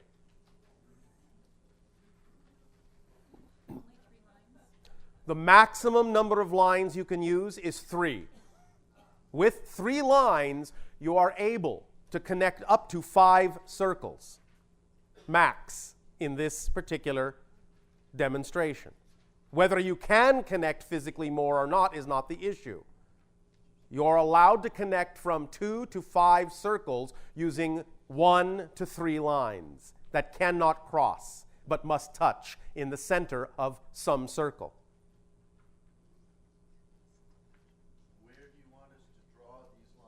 You can start with the station diagram. A line can go completely through a circle, and that will count as crossing and counting one circle as long as it passes through the center. If it doesn't pass through the center of a circle, but in between circles, then that circle does not count. It only counts if the line passes through the center of a circle. Yes. Or goes to the center of a circle without going all the way through. As long as you touch the center of a circle, that circle counts.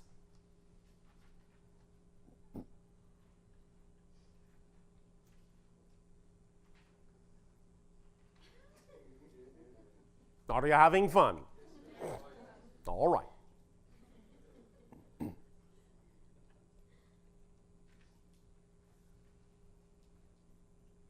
Now, when you have decided whether you have an affinity for 2 circles, 3 circles, 4 circles, or 5 circles, and you have connected them together with 1, 2, or 3 lines, then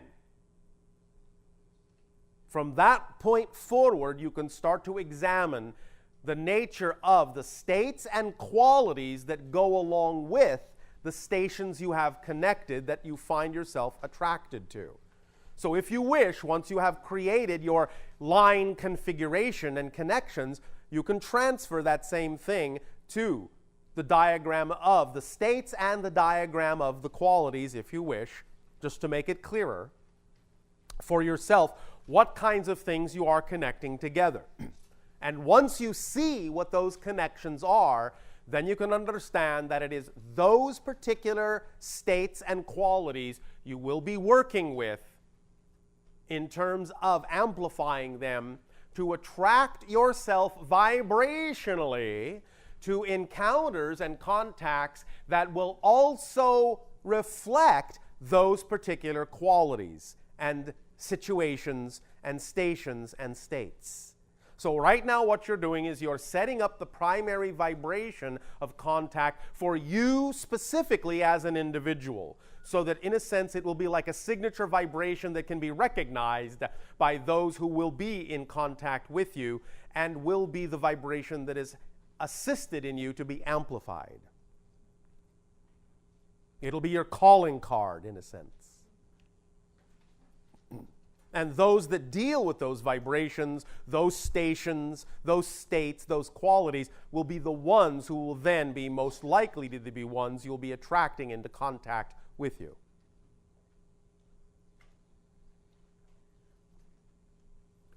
And in some sense, therefore, will receive, in a variety of ways, both physical and non-physical, mentoring from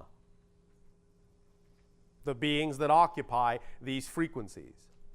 So you're right now creating a shape, in a sense, with the lines, be it a single line, 2 lines, 3 lines. You're creating a shape that is like a receiving antenna that represents the kind of vibrational signature you're going to be giving off that will be responded to with regard to the idea of preparing for contact. So remember not only the circles you're connecting, but remember the shape that connects them. The shape will be a shorthand way of instantly regenerating that vibration. Once you allow yourself to associate the particular states and qualities with that shape, then anytime you simply remember the shape of the lines, in what direction they go and so forth, what configuration they are in, you will instantly recreate that frequency when you do your contact work. Is that clear?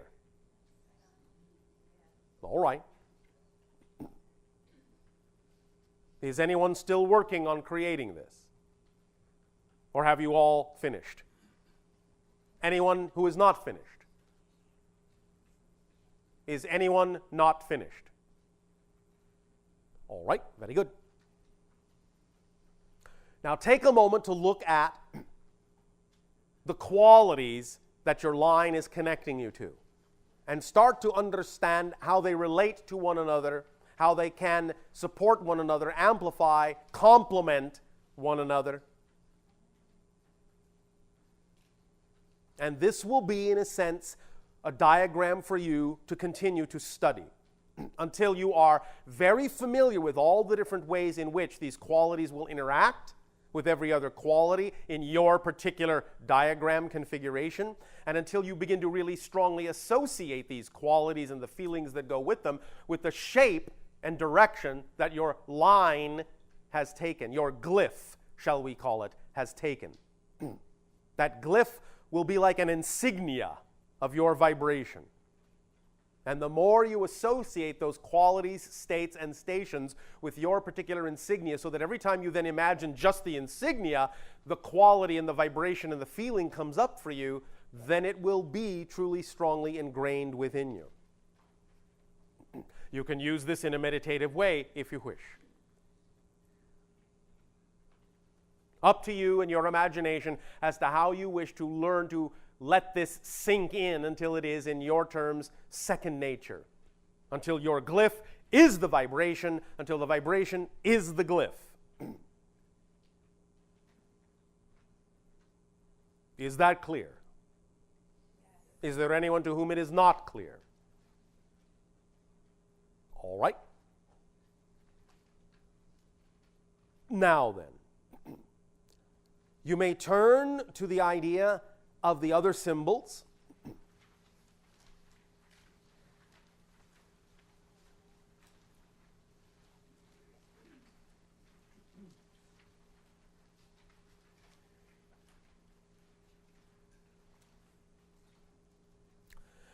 Now we understand that some of you have begun to play with them, have begun to figure out that the first page, full of symbols, is your key to deciphering the second page. Once you understand what the first page, full of symbols, means, you will then be able to use that first page to create a, shall we say, decryption code, a decryption key to decipher the symbols on the second page, and put your translation of the two statements on the second page into the blank spaces below them. And when you decipher what the symbols on the second page say, that's where your little surprise will be. So, look at the first page of all the symbols. Look for the pattern that will tell you what those symbols represent. And once you understand what the symbols represent, you need to simply make the leap that will tell you how to use those symbols to decipher the symbols on the second page. Now, you can do this now if you wish, and or during your next break if you wish. 'Tis up to you. But we would advise, while it is possible for people in a sense who are friends already to work together, that most of you simply do it on your own, and if you accomplish it and translate and decipher it, don't share it with anyone. Let them work it out. And if they need assistance later, that can be given. But for now, let them have the fun of the challenge themselves. All right? All right. Now, while you are doing that, we may also continue with some questions and answers for those who wish it, specifically, again, maintaining the subject matter of issues that are connected to the concept of preparing for contact. The rest of you, while the questions are being asked and talked about, may listen, but may also focus on doing your little task.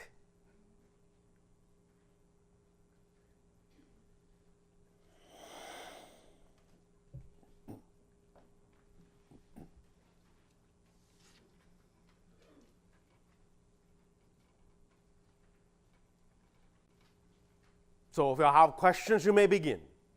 Hi, Bashar. And to you, good day. Make sure that you are speaking up so that all may hear. I'm not sure how this is related to our subject, but I hope you'll tell me. All right. And we will be willing to tell you if it is not. Thank you. All right. I'm curious about the buzz in the room. The buzz in the room. I assume you actually mean that physiologically. The sound, yes. Yes. Caused by your equipment. Maybe. It is caused by your technology. You understand? Yes. The technology in your building. Yes. But, of course, there are no accidents. Yes. So the idea is, as we have discussed before, there are no real distractions unless you label them as such. And in this case, contingent with the issue of preparing for contact, and based on the meditation we gave you earlier, if you wish, you can let that sound, that buzzing in, as if it is simply the sound that surrounds you on the spaceship, with regard to all the technology going on there. And let it reinforce the idea that you are encompassed and encapsulated within that technological bubble you call the spaceship. Now, not every spacecraft makes noises like that, but some of them do based on the different kinds of technology they may contain. So if you wish to use it that way, you can. You can also understand that the specific vibration that it is giving off is also actually being utilized by us, because we waste nothing. It is being utilized by us as a carrier wave. In other words, we understand that many of you will simply not be able to avoid hearing it. That particular vibration will simply come in with everything that you hear. And in letting that vibration in, we are capable of actually putting information on that vibration so that it will simply go into you in an unconscious way. We use everything in your environment. You understand? Yes, I understand.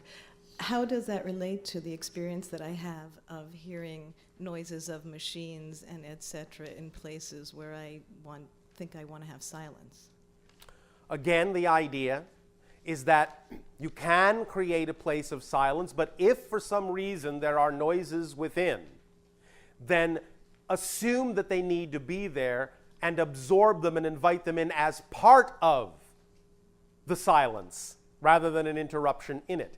For there is information in them, and the more you accept the so-called noise as information, the more they will all blend into a kind of state that will give you a different kind of silence.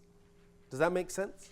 Yes, I understand that, but I don't know how to do that because I think I've tried and I still find that Well, in what way are you, quote-unquote, trying? Well, I think that I hear a noise which sounds like a noise I thought shouldn't be there, and I start to say, okay, what if that noise is the good noise that I need to hear, or I'm accepting that there's some vibrational quality to that noise which would be beneficial but it's not to just me. about thinking about it that way. First, it's getting in touch with why you have a belief system within you that thinks it shouldn't be there. Until you get in touch with the definition that first thinks it shouldn't be there, you won't have the definition consciously that you need to change so that you can allow it to be there. So it's not just about saying, okay, I think this can work for me. It's about first finding out why you originally thought it didn't work for you. Yes, thank The you. noise first puts you in touch with the negative belief, and then knowing the negative belief, you can change it to a positive one that will make the noise work for you. But you can't just say the noise will work for you if you haven't gotten in touch with the belief that says it won't first. Make sense? Yes, thank you. Thank you.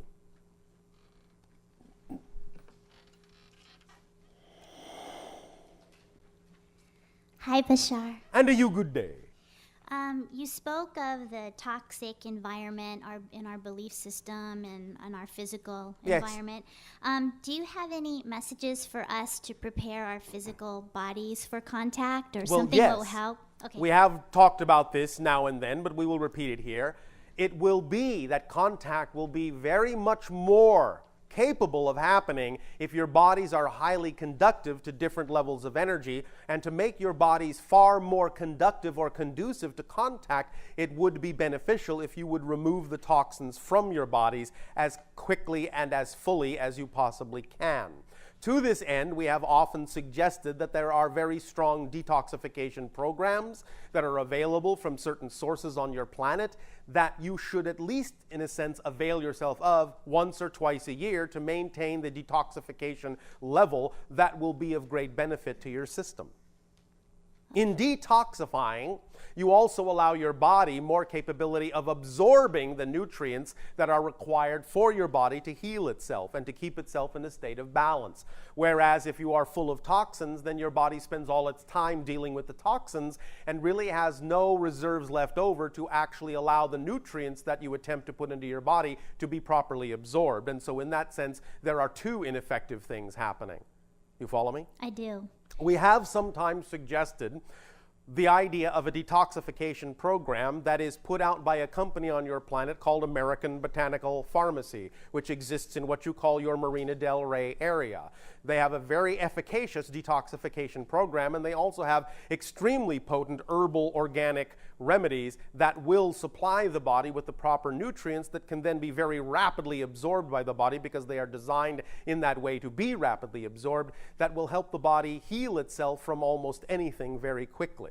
But detoxification is a key first, and not only for the idea of the general health of the body, but also for the idea of making your body more capable of processing higher frequencies of energies, which the toxins in that sense will attempt to impede, just because they're not the vibration of those energies. Okay, thank you. Any information on a plant-based diet as opposed to people that eat meat or? All right, well, again, in general, you will find that the idea of adding more fresh organic vegetables to your diet and fruits to your diet will aid and assist in the upliftment of your vibration. But we also understand the evolutionary state that many of you are in will not necessarily allow you to completely divest yourself of the concept of meat protein. We would simply recommend that if you find that you feel it is necessary, if your body consciousness feels at this point it is necessary to have some meat protein still in your diet, that A, you make sure it is at least the freshest, most natural and organic version of that you can possibly find. B, that you bless the animal in that sense and thank it in gratitude for its willingness to allow you to absorb its essence in that way in order for you to do the work of high energy that you need to do. And C, you simply attempt to eat as little of it as possible, whereas you don't need to gorge on it because you actually get quite a lot of protein out of it and quite a lot of other nutrients out of it with very, very small amounts. And in general, it would be advantageous to your body to have several smaller meals a day rather than a few large ones a day. Your body will be able to process it more quickly, and if again it is small amounts at each meal in that sense, it will be able to handle whatever it is you are putting into it as long as it is the freshest and most organic version possible. But pay attention to your body consciousness. You don't have to force yourself to be more spiritual or more enlightened. Go with the flow of what seems easy to you, but also pay attention and be honest with yourself about why you may still be being attracted to eating certain things, because sometimes it's not because your body really needs it, it's just because sometimes you feel you'll be deprived if you don't have it. You follow me? I do. Does this help? Yes. Thank you. Greatly. I have one more question. Yes. In reference to the 13-moon calendar of time as opposed to our Gregorian calendar, Yes. Being in more harmonic frequency with Earth time, Do you have anything to say about that, or? Many people will find that their vibrational cycle is in fact more compatible with that particular type of timekeeping. Okay. So if you find an affinity to it, you can certainly allow yourself to think that you are more aligned with that and feel more aligned with that, and you will find that if you do so, if you relate to that calendar more than the other one, you may find that other abilities that have been long since dormant may come to the forefront, because you will be, in that sense, living your natural biological cycle. Okay. Does that help? It does. And one very last thing, do you have any messages for helping children prepare for contact? Children are far more prepared for contact than I most thought so. adults. They're Just more allow them open. to continue to use their imagination and understand that they need to be encouraged to explore the idea of how to apply what excites them the most into the world, rather than making them conform to the structures that exist. Allow them to discover how they can use what excites them to learn what they need to learn based on the interpretation of what excites them and the different ways in which they can imagine applying information that they need to know to the things that excite them, rather than forcing them to fit in a box. Gotcha. Follow me? Yes, greatly. Thank you. Anything also that will involve strong interactive experiences will be very, very beneficial for the retention of information, and also for the empowerment of the child, to let them know how strongly they in fact do create their reality. For if you put them in an interactive situation, they will have a practical way to apply what interests them, and they will get a practical effect out of it, which will reinforce their original excitement. Okay. Does that help you? It does. Thank you. Thank you. How are you all doing with your little puzzle? All right. How many of you feel you are close to deciphering it? Yeah. How many of you feel you are not yet close? Yeah. All right, keep going. Any more questions? Yes. All right. Good day. Good day to you, Bashar. Pleasure to be in your presence again. And yours as well. Thank you. Pleasure to be present in your presence at the present time. I'd like to tell a little story about this life's preparation for contact. All right. When I was 5 to 10 years old, I would have, as my parents told me, were dreams of little men with big heads in my room with lights outside the windows. Yes. And then I would just wake up, or I would just be Yes. frightened. Yes. Then at 8 to 10 years, that was still happening a bit, but then I would feel during different times of the day or different actions almost like a burning hot blood flow in the back of my head. Yes. That would just stop me in whatever I was doing, Yes. drop me to my knees, and I would just wait it out. Yes. And then at about 12 years old, that disappeared. Yes. Then years ago, when I was here in the early days, The early days. the early days of Daryl channeling. Oh, all your right. Energy. I had gone to a Tibetan gong meditation where I went through some type of wormhole and ended up in the body of a dolphin, All right. and had a really interesting experience that way. Oh, all right. And then in Now another- understand that that is simply a connection to a parallel existence as a dolphin. You understand? Okay. It's not that you ended up in the body of a dolphin. You connected to another version of your oversoul that's already having a simultaneous experience as a dolphin. So I was able to switch the channels on the TV. In a sense, yes, very good. Okay. Then in another experience, I did that with what I would call an etheric orca that you could actually see through, but it was shimmering, and it felt like some aspect of myself, or a Yes. guide, or Yes. contact. Yes. Okay. Then Yes. then outside of Area 51, Yes. I saw a light that you had confirmed had been operated by a hybrid. It was actually a ship that we had seen. Yes. And then with my wife Jennifer and I, she's had memories of she and I actually being detained Yes. together as Yes. children. Yes. So all these things You not know, really looking for validation. many but- people in your planet who find each other as adults actually have met long, long ago as children in some of those experiences on board ships. Yes. Okay. And it's been such a great bond between us. Yes. I mean, when we met, we knew. Nothing like abduction to create a bond. Right. Nothing like you remembering that fear. The and alien excitement. abduction dating service. So, and then I'm here for whatever my next is, and I guess I just wanted to. Well, I'm somehow- certainly not going to tell you what your next is. Right? No, I understand that from you. But Well, there's what always. would you like to ask? Well, somehow I'm still getting in the way of myself as far as What makes you think you are? because of the timetable.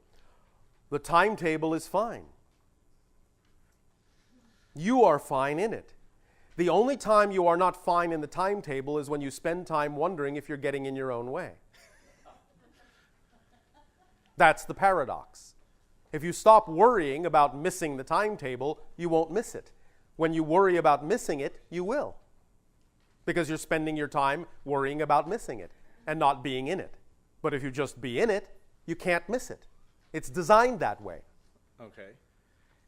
I Does guess that help? That helps. My interpretation is that I'm not so much getting in, missing it. I'm not worried about the timetable in missing it. It's me. Well, Yes. Maybe I am. Just Yes, doing well, you it. said you're Okay. getting in your way, which somehow implies you're slowing yourself down, which somehow implies you're going to not be ready for something. Okay, You were the one that referred to a timetable. that's true. So you have certain expectations about what you think is going to happen and when you think it's going to happen, and you want to make sure that you're going to be ready when it does. Well, you will if you stop worrying if you're going to be ready. So it's the expectancy thing. Yes. Okay. Does that help? Yes. Anything else? Just that I really appreciate all this, We appreciate all of you as well. and it's great to bring my excitement back here and be with everyone in this presence again. Thank you. Thank you. How are you doing with the puzzle? All right. More of you have it? All right. One at a time. Who feels they have it? Say yes. Who feels they do not? Say no. Thank you. More questions. Hi, Bashar. And to you, good day. Good day to you. I have difficulty staying in the now. You have difficulty staying in the now. It's my consideration. Oh, all right. I don't know if bleeding is the correct word, but I find myself going into these different dimensions or parallel universes so quickly. Yes. Well, what And- makes you think they're not part of the now? It all is the now. Yes. But being present Yes. so that I can just hear a conversation in the physical universe and not be when I talk to people, I don't just see them, what they're putting out. Yes. There's so many realities that are flashing in front of me Yes. all the time. Yes. And there are times when I can't keep up with my emotions. Example, there are strong feelings of these hybrids that Yes. that I feel like I'm struggling to be in touch with, not just while I'm sleeping, but while in my waking state. All right. Sometimes I feel that I see them. Sometimes I question my sanity because there's so many different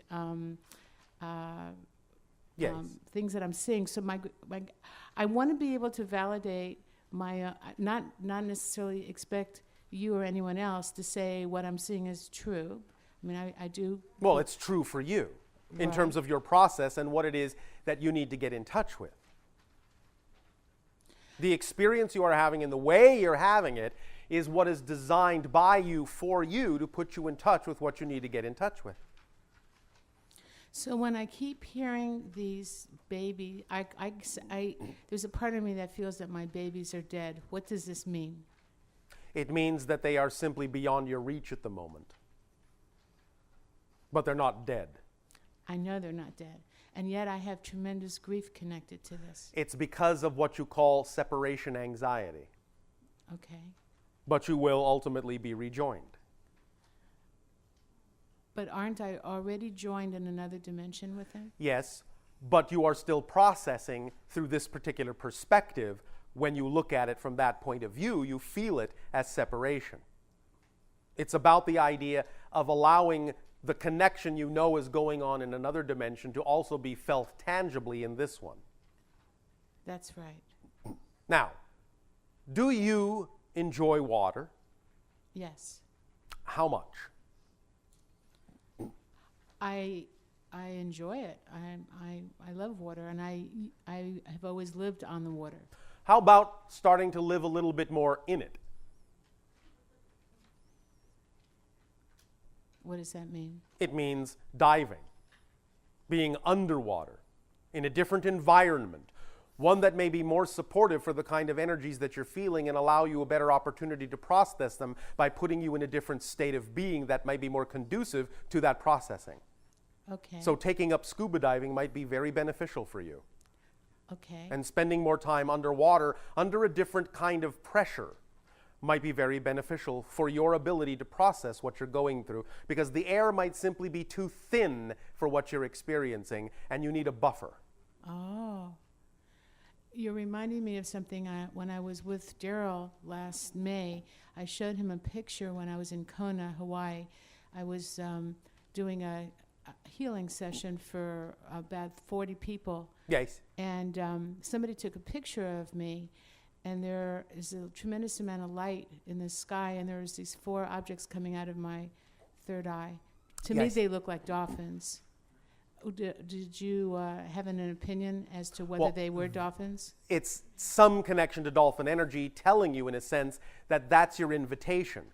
Go and be more in their environment, and that's actually what will help you process the energy. Because they know how to do that. So by being in the water, not only will you put yourself in a different environment that will help you, like a buffer that will help you, in a different frequency that will help you, but because the dolphin energy is also in the water, they can help you. All right? Okay. So take up scuba diving. Okay. I actually did that many years ago. Well, and I'd be happy to. time to do it again. Okay. So to be able to focus and be here in the now Yes. and not Take up scuba diving. okay. It will give you the ability for what you're looking for. Okay. All right? Thank you. Thank you. Hello, Bashar. And you, good day. Good day. I have 2 questions. First right. is, since I was quite young, I've been obsessed with Joan of Arc. Obsessed with Joan of Arc. Yes. And the All right. other one is, probably most people here would not have heard of her. Her name is Maud Gunn McBride, and she was known as the Irish Joan of Arc. All right. And I always cry when I think about her. Yes. What is this connection that I have? And what is the connection in general that people have with past characters? It's not necessarily a reincarnation. No, not necessarily. The idea, again, is to remember that all lives are simultaneous. Yes. And thus, then, it's not that anyone here has been anyone anywhere else, but that there are vibrational resonance energy connections that may be representative of connections in the oversoul or identification vibrations of themes that you're exploring in this life that are very similar to themes that were explored in those lives or are being explored in those parallel lives. Ones that have a great deal of meaning to you, ones that touch your core feelings, your core vibrations, your core themes, will bring up these well springs of emotionality. And in that you identify with certain places and times and the way conditions were and the kinds of things people experienced, and all of that in terms of the meaning you give it and the meaning it has for you in your journey here will cause these emotional resonances to occur within you to awaken certain states so that you can recreate the idea of the idealized state of that in your present life here, in a sense like a bleed through. Does that make sense? Yes. Thank you. And the other question... Oh, one moment. Yes. It is also no accident in terms of the titles of the characters in that sense, because what you're attempting to do, and this ties in also with the idea of acting, is create a character arc. You understand? No. Joan of Arc is also a connection to the idea that the process you're going through is actually what is called, in acting, a character arc. You are changing from one kind of identity to another. And so you are also using that symbol to remind yourself that that's what your process is. You're going through a character arc. You understand? Yes. Does that help you? Yes. All right. The other question is what, with schizophrenics and manic depressives, Yes. what is the connection with other dimensions and possibly even alien contact? What is Some that? of it can be representative of contact that is not being appropriately processed. Some of it can be representative of many other kinds of things that may just simply be termed imbalances.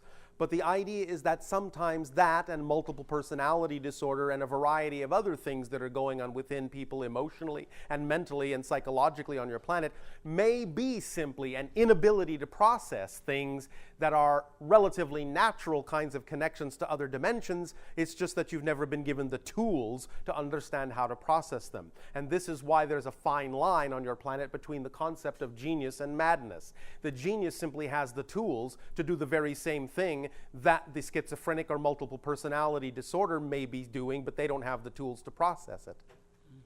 You understand? Connecting to other levels, making associations, getting downloads, but the genius has found a way to process it that works. The schizophrenic or multiple personality person simply does not have the capability of understanding that there's a connective net there that can be utilized to integrate all these things together. Does that help? Yes. Okay, one last question then. Yes. How do you increase your ability to go into other dimensions? A simple question. How to increase your ability to go into other dimensions. Well, let's see. I suppose you could lather yourself up with soap so you become more slippery.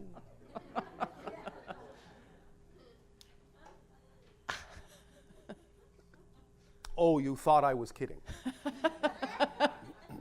Let me put it another way.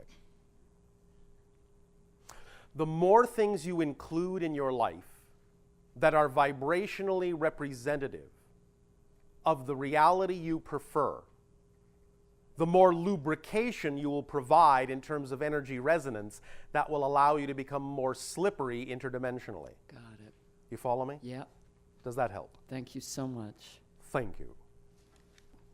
Hello, Bashar. And to you, good day. I discussed with you last night contacts I've had. One moment. Apologize for interrupting you. It's okay. We are going to need to check in for a moment. By a statement of yes, how many have figured out the deciphering? Yes. By a statement of no, how many have not? No. Do you need a clue? Yes. Do you understand that the first page are numbers? Yes. Do you understand, therefore, that numbers can be substituted for something else? Does that help you? What else can numbers be substituted for? Letters. Yes, but not completely. So continue with that, and continue with your question. My question is, in the contacts that I've had, can you tell me, were they with your people? One moment. There have been 2 or 3 that were with my people. The rest have been with others. The Greys? Some have been with the Greys. The rest have been with others. Can you define others? Some have to do with Pleiadian energy. Some have to do with Sirius energy. Some have to do with other interdimensional beings for which you have no names. So there's been that many, huh? Yes. Alrighty then. It's not that uncommon, you see. Uh-huh. It's just at this point still uncommon for all of you to recognize how common it is. Because the only one that I have a conscious memory of was with somebody from your world. Yes. But if you ask nicely when you go to sleep for more memory of some of the other contacts, it may start to leak into your consciousness as a memory or as a dream.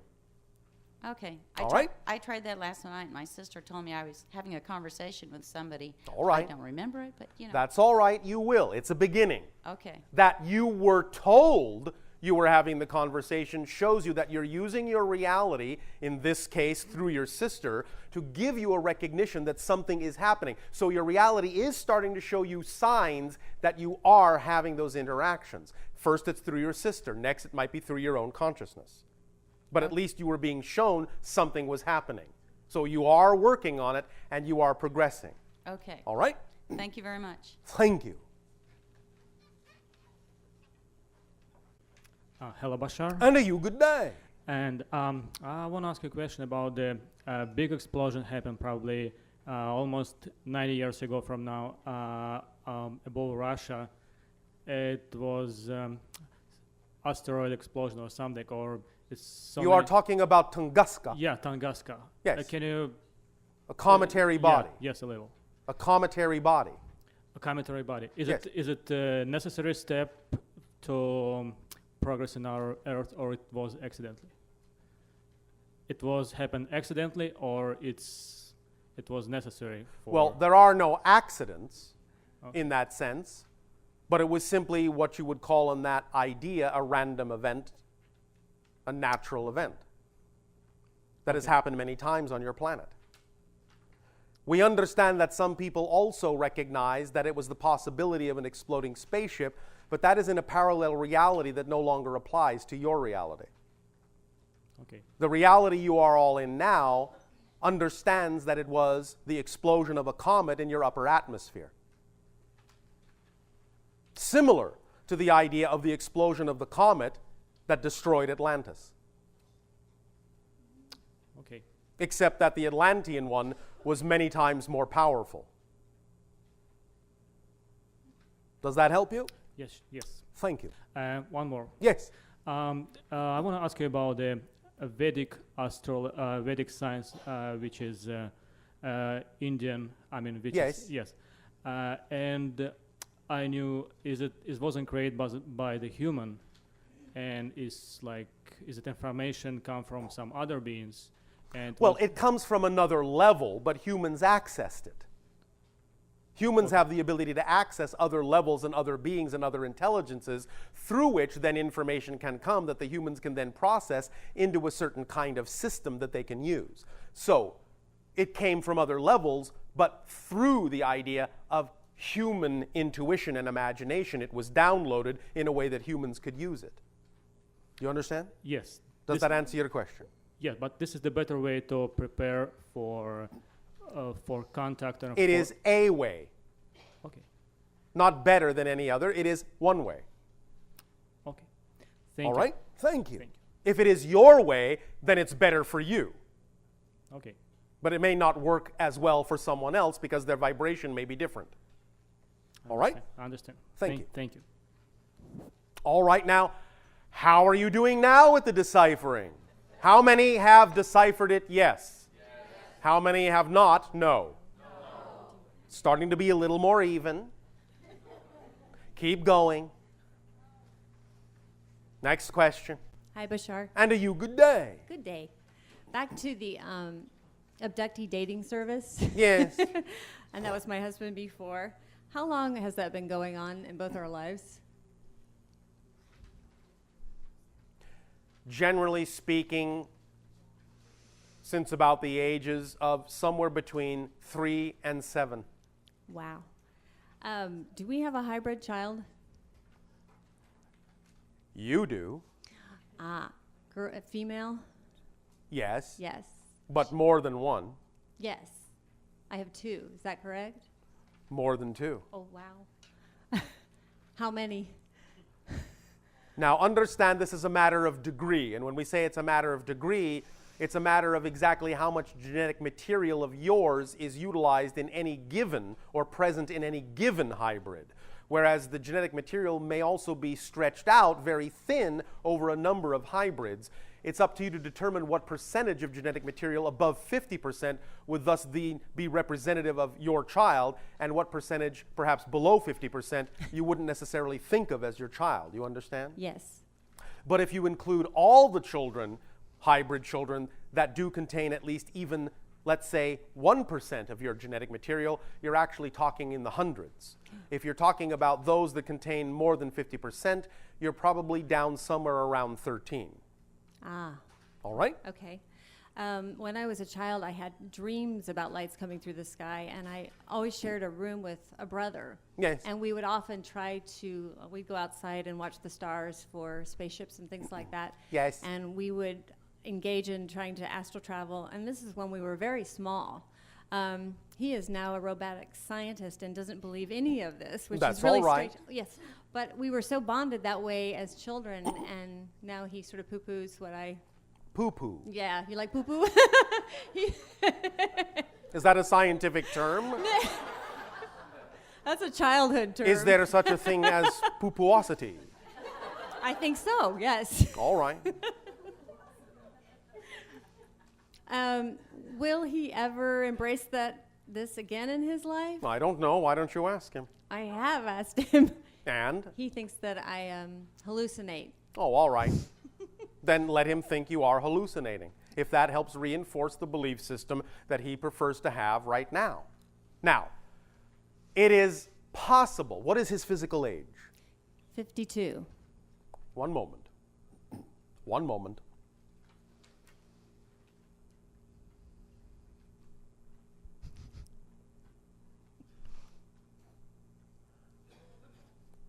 It's possible, somewhere around the age of 68, he may get a little surprise.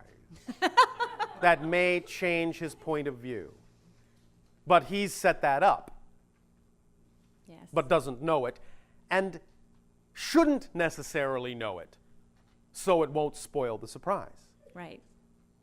So somewhere, give or take, 67, 68, 69-ish, he may have a slightly different point of view. Now, I will also tell you a secret. Okay.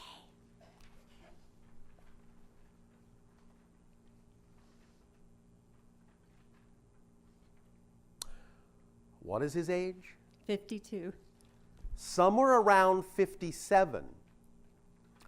Something may happen that will actually make him think about this kind of thing, and he may actually secretly harbor a belief in some of this, but he will not be willing to admit it until the 67, 68, 69 scenario, at which time he may say, well, you know, something actually happened back about when I was 57 that made me sort of change my mind, but I couldn't really admit it then. Mm-hmm. Do you understand? Yes, I understand that.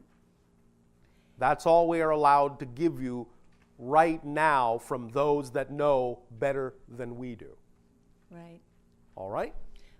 Last question. Are the Pleiadians involved with the Greys and the abductions? Because No, not directly. There have been, from time to time, some Pleiadian interactions with regard to some of the things that go on in the so-called abductions, but they're not directly involved in them. You understand? Yes. They may have, from time to time, given their advice on certain scenarios and helped guide things in what might be called a more beneficial direction, but they're not directly involved. Was there one in particular involved with me? Yes. I thought so. All right. Okay, thank you. Thank you. How are you all doing now? How many have deciphered yes? Yes. That's all? Thought there was more before. Have you gone backwards? How many have deciphered yes? Yes. How many have not? No. Is it getting too frustrating? Yes. All right. You understood that the first page can be translated as numbers, yes? Do you understand it now? I have just told you. So why don't you understand it now? Do you see the symbols 1, 2, 3, 4, 5? Just transpose your own numbers in the top line of the first page. 1, 2, 3, 4, 5, 6, 7, 8, 9, 10. What does that make the next line? 11, 12, 13, 14. All right. Once you understand that and can then transfer those numbers into the letters of your alphabet, you'll be able to decipher. Does that make sense to you? Yeah. Give that a shot. Next question. Hi, Bashar. One moment. Remember that you were told that there are actually a couple of, shall we say, typos on the second page. That may be momentarily confusing, but it shouldn't stop you from figuring out what it's supposed to be. The fourth letter is a typo. Yes. But that's all right. You still understand what it should be. All right. Continue with the question. Okay, I have a question. Hello, good day. Oh, hello, good day. Speak up so that all may hear. All right, can you hear me? Amplify. All right, can you hear me? I can, yes. Okay. Oh, now you made me nervous. Okay. Oh, I made you nervous. What a talent I have. Okay, if emotions are like the secondary part of beliefs. Yes. How can they be genetically engineered out of a species? By simply not having the capacity to feel them, to process them. You understand? You have to be able to have the physical capacity to process them. It's not that in that sense, belief will automatically generate it in a body that doesn't have the capacity to experience it. Okay. Does that make sense? Yeah, that does. That's interesting. All right. Okay, thank you. You're welcome. What's up, Bashar? And to you, good day. I was taking this other class, and this other class being? Yeah, well, it's an acting class. An acting class, all right. And the teacher does quite a bit of metaphysical type stuff and is open to other things. And she, all right. Basically, what she called alien energy had been coming into to a lot of her work and stuff recently. Oh, all right. Which I thought was a coincidence because I just got in the class a month ago. All right. And no accidents. Exactly. Well, co-incident. Yes, co-incident. And then the information that came to her was that it was related to the ascended masters. Do you have any? That's part of it, but that's not all of it. Okay. But that's a place to begin. Is there any? Okay, so I need to like drop that question. I cannot really interfere with the way in which that process is unfolding. I must leave it up to your teacher to decide how best to allow it to come through and how to identify it in her own space. Okay. So for now, that will work. It will turn out to be other things as well, but for now, that will work. Long as you understand it's another frequency and another vibration, and that there is the willingness to recognize that as such, that's actually the most important thing rather than exactly what it is. Mm-hmm. The most important thing is that it is recognized as other. All right? Okay. And then the last question was Metatron. Do you have any experience or any information that excites you to share about Metatron? Metatron, in that sense, is an interpretation in the consciousness of your people of a certain level of energy, a certain entity, and the interpretation is usually expressed in the idea of geometric forms, ratios, and golden proportion relationships. Like a tree of life kind of thing? Yes, and vibrations that are also indicative of those ratios.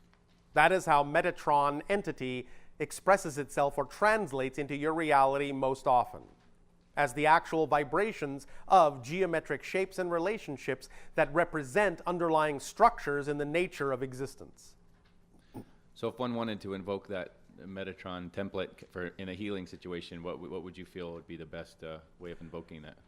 One good way, one strong way, is to look at the diagram we have provided you with regard to the matrix that's on the cover of the 7 circles. Okay. Do you see that Yeah, form? I did see it. It has a lot of the tree of life in it. Yes. Focus on that shape with the 7 circles. That entire diagram is one very, very strong gateway into Metatronic energy. Is that a icosahedron? What do you call it? Icosahedron or something in there? Icosahedron. Isn't there icosahedron in that? There is. Yeah. Is that the symbol mostly? It includes all of the solid shapes that are regular in that way, Right. plus several that are interdimensional. Okay. Does that help you? Yes, thank you. Thank you. What is the time frame remaining for this segment of the transmission? All right. How are you doing with the translation? How many have deciphered now? Yes? How many have not? No. All right. We will allow you to take this all the way through your next break, and we will talk about it afterwards in terms of the decipherment, since most of you now know basically what it says. However, for the remaining time, at this point, put your pencils and pens down, put your diagrams down, become comfortable, let it go. It's just playtime, not a test. Don't be frustrated, it's all right. Just things to stretch and expand your way of looking at things. Of course, this is just the very first level of this kind of thing. It will get far more complex as things go on. But don't worry, it will also get easier because you will uplift. Once you get the idea of how all these things interconnect, you will be able to see in new ways, and things will reveal themselves to you much more quickly.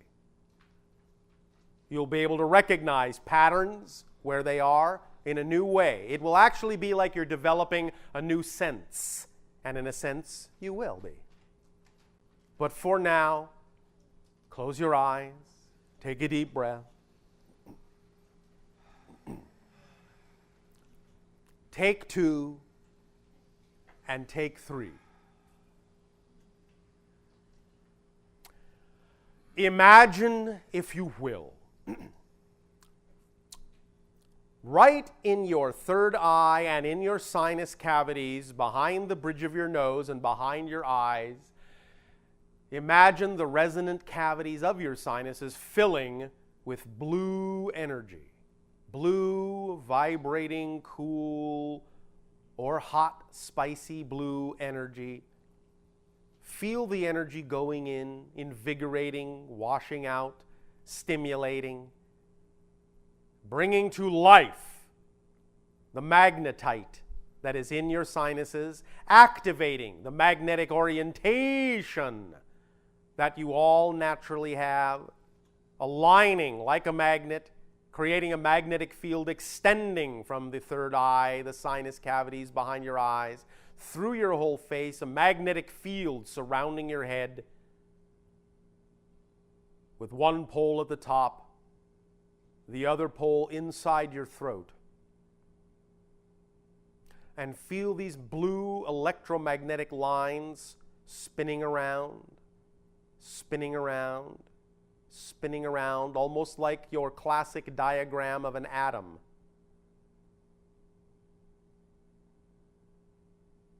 With a dot deep in the center of your brain, in the center of the corpus callosum between the two halves of your brain. And as you see that dot in there, inside your brain, a dot of glowing light that is like the nucleus of an atom, move it around slightly inside your brain, as we did with the symbol earlier, noticing that it can really appear in your imagination just about anywhere inside your head, regardless of the fact that you think your brain has different sections that do different things. You can still move that image around, that dot of light, that glowing blue, brilliant star inside your head, moving up and down and around to all portions of your brain, back and forth from left to right, front to back, up and down simultaneously. Moving, stretching, collapsing, expanding, collapsing, while all the time the electromagnetic field is orbiting around your head, fluctuating according to how you are moving the central dot. just sort of waking up your senses, waking up new senses that have been dormant for a long time, waking up alien senses you never knew you had, the ability to sense things you never knew existed, invisible things that are all around you that you know nothing of, but have been with you all the time. Spirits, other entities. Fear not, nothing will harm you. You are just becoming aware of what is already there. You have activated a new sense. Know it is always there to serve you, and anytime you see in your meditations, and practice this, anytime you see this configuration of the bright star in the center of your brain and move it around and see the electromagnetic blue lines orbiting around your head, know that you are activating and awakening and aligning that sense with all your others to give you an expanded sense with which you will perceive new things, sometimes perhaps surprising things, startling things, unexpected things. Nevertheless, it's just a sense, an alien sense that you will integrate with your human ones that will take you farther in your ability to experience more of creation. Remember, it's all part of creation. There is no outside of creation. It's all within. Expand your sense. Do this anytime you wish. Practice, practice, practice. And know that each time you do, it will strengthen that sense until it becomes second nature, like sight, like sound, like smell, like taste, like feeling. You will suddenly be more aware of vibration, resonance, and it will translate into other senses. You may hear, you may see, you may smell, you may taste things that seem to not be there, but now your other sense, your new sense, will tell you they are there. Be it in a parallel reality or another dimension, doesn't matter now. You are stretching beyond the veils of physicality, stretching beyond the old definitions into new realms. I give you this. Intuitively, authors on your planet created an idea in the past called the Twilight Zone. I tell you, there actually is such a place. It's a template reality that exists just a little bit above your own, that functions as the actual empty template for your physical reality. In this Twilight Zone, you can build any shape you wish to manifest in physical reality. And this extra sense will help guide you, like a compass, into that template level Twilight Zone that is like a set of props that you can arrange to whatever way you wish. And thus know that as you expand your senses into it and get more proficient at arranging things in the template, then as you increase and expand your energy in physical reality, you will be acting as a conduit through which that template will come down to earth into manifestation. So this sense is a sense of a twilight place. It is a twilight sense, a little bit outside your reality, just a half step outside, just on the edge, just over the edge, but not so far that you can't get back. Not so far that you can't still live here and stretch your senses into that place as well. Use it. It's a tool. You do use it, but unconsciously. Now you're learning to use it consciously. The template level, the Twilight Zone. It's real. Use it. Anything is possible. More and more every day. Take a deep breath. Take 2. Take 3. And feel it anchoring in you, this new sense. Take 4. And know that every time you practice this particular meditation, you sharpen that sense. And now you may all take 5. We will resume this transmission. I'll say, let us continue this transmission. All those who have deciphered, yes? Yes. Those that have not, no? No. Oh, all right. Nevertheless, now is the time to read the deciphering. Would someone like to volunteer to read what they have deciphered? All right. Come up to what you call your microphone. Speak loudly, clearly, with your deciphering. What is your first line translation? The quarantine of Earth ends in the year 2012. All right. The quarantine of Earth ends in the year 2012. This is the meaning of that date on that level with regard to this specific issue. The idea that it represents the end of a cycle and the beginning of a new one, of course, is many things. It is also the end of the quarantine by galactic society of your planet. This does not mean that the very next day hundreds of spaceships will be landing all over the planet. So please don't interpret what I am saying that way. What we are saying, however, is that once the quarantine is officially ended from our point of view, then everything is up to you as to how quickly contact can happen. Nothing will prevent us from making contact with you except for you at that point. There will be no law on our side standing in our way after that date. So the quarantine will be over by that date. After that, it's all in your hands completely. And the second decipherment. Be prepared for the possibilities of a contact event in the fall of 2005? 2015. I mean 2015. Yes.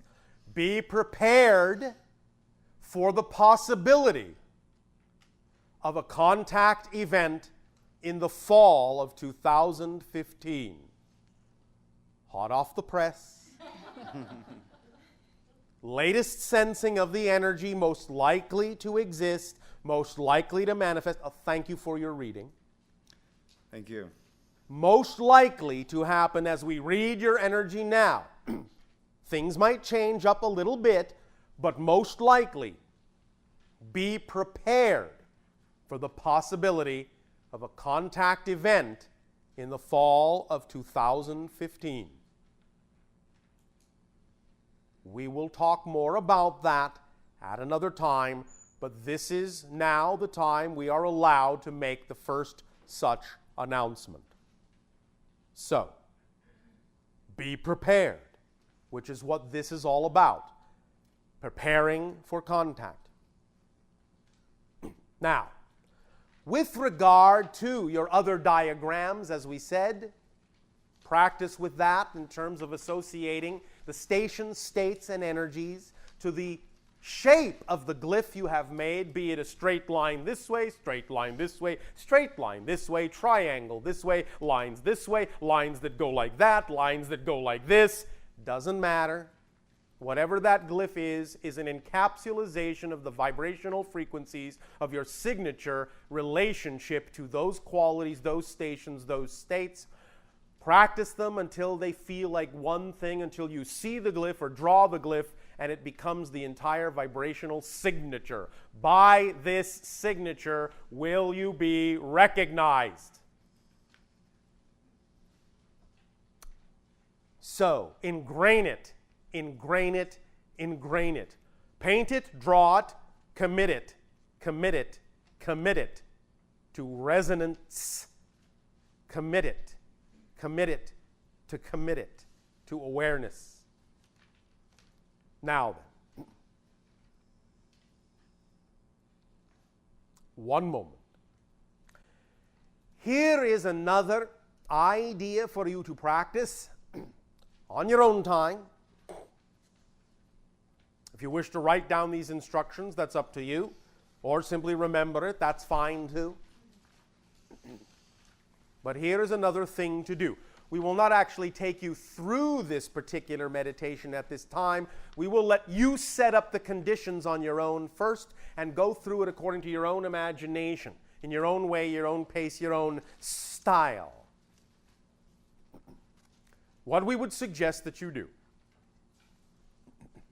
find or create a representation of an alien that you believe you would enjoy having contact with energetically. In other words, the alien shape that you represent doesn't necessarily even have to be one that you know may really exist. It can be a symbol, a representation, as long as it represents the kind of energy you believe would be in the contact that you would have.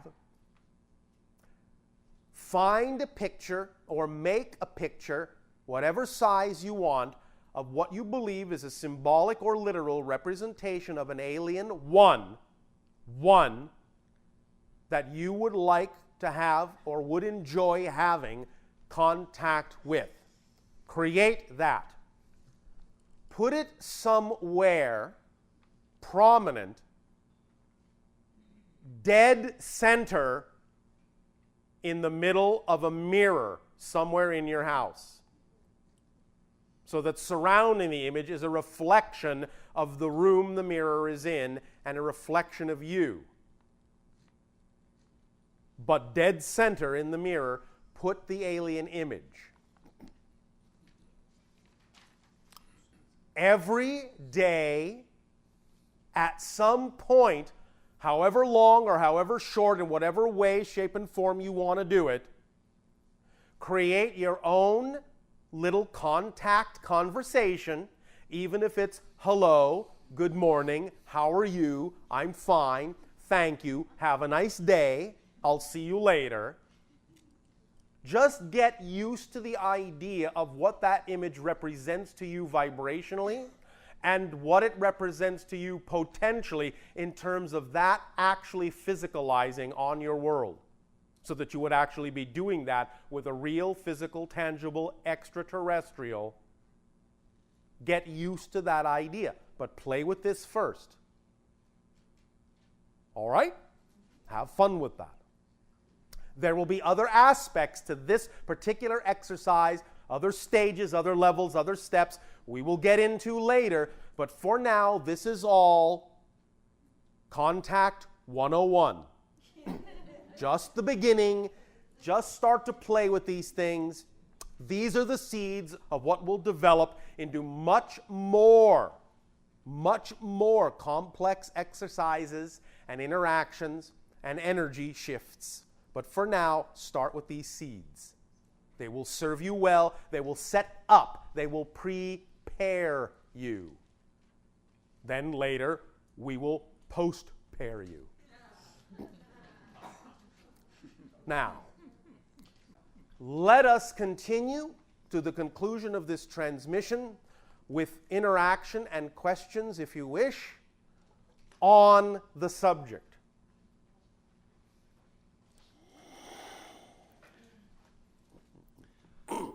Can I go ahead? All right. By the way, I just wanted to say, when you come, if you need a place to stay, you can stay with me. Why, thank you. I was interested in the relationship with the ancient civilization of Mars and what that, all our missions to Mars that we're doing now, yes, what bearing that has on all this. Well, it's like delving back into the so-called past to retrieve ancient history and ancient knowledge of yourselves so that you recreate the stepping stones that your souls have taken in evolving from planet to planet on your journey in this particular star system. Make sense? Uh-huh. Does that address your question sufficiently, or is there some other aspect of this you wish to explore further? Some other aspect. Which would be what? Is there any current life on Mars? Not so much indigenous, but now the idea is there are certain bases, some of which harbor some of the ancient original life, but some of which harbor simply those passing through. Are any of our missions to Mars finding this? No, not yet. Are they going to? In stages. Slowly, as you can handle it, it will be allowed. Some of your missions have failed for technological reasons, but some of them have failed because they've actually been stopped. So they will not discover yet what they are not meant to discover yet. Oh, okay. And how long ago was the civilization on Mars? You are dealing with something that extends into what you call hundreds of thousands of years ago. And did they come here from there? In the sense, incarnationally, yes. Oh. Not so much physically, although there are certain physical contingents of the ancient civilization that do exist upon your planet in certain ways. Mostly it was the idea that you stepping stoned incarnationally from Mars to Earth.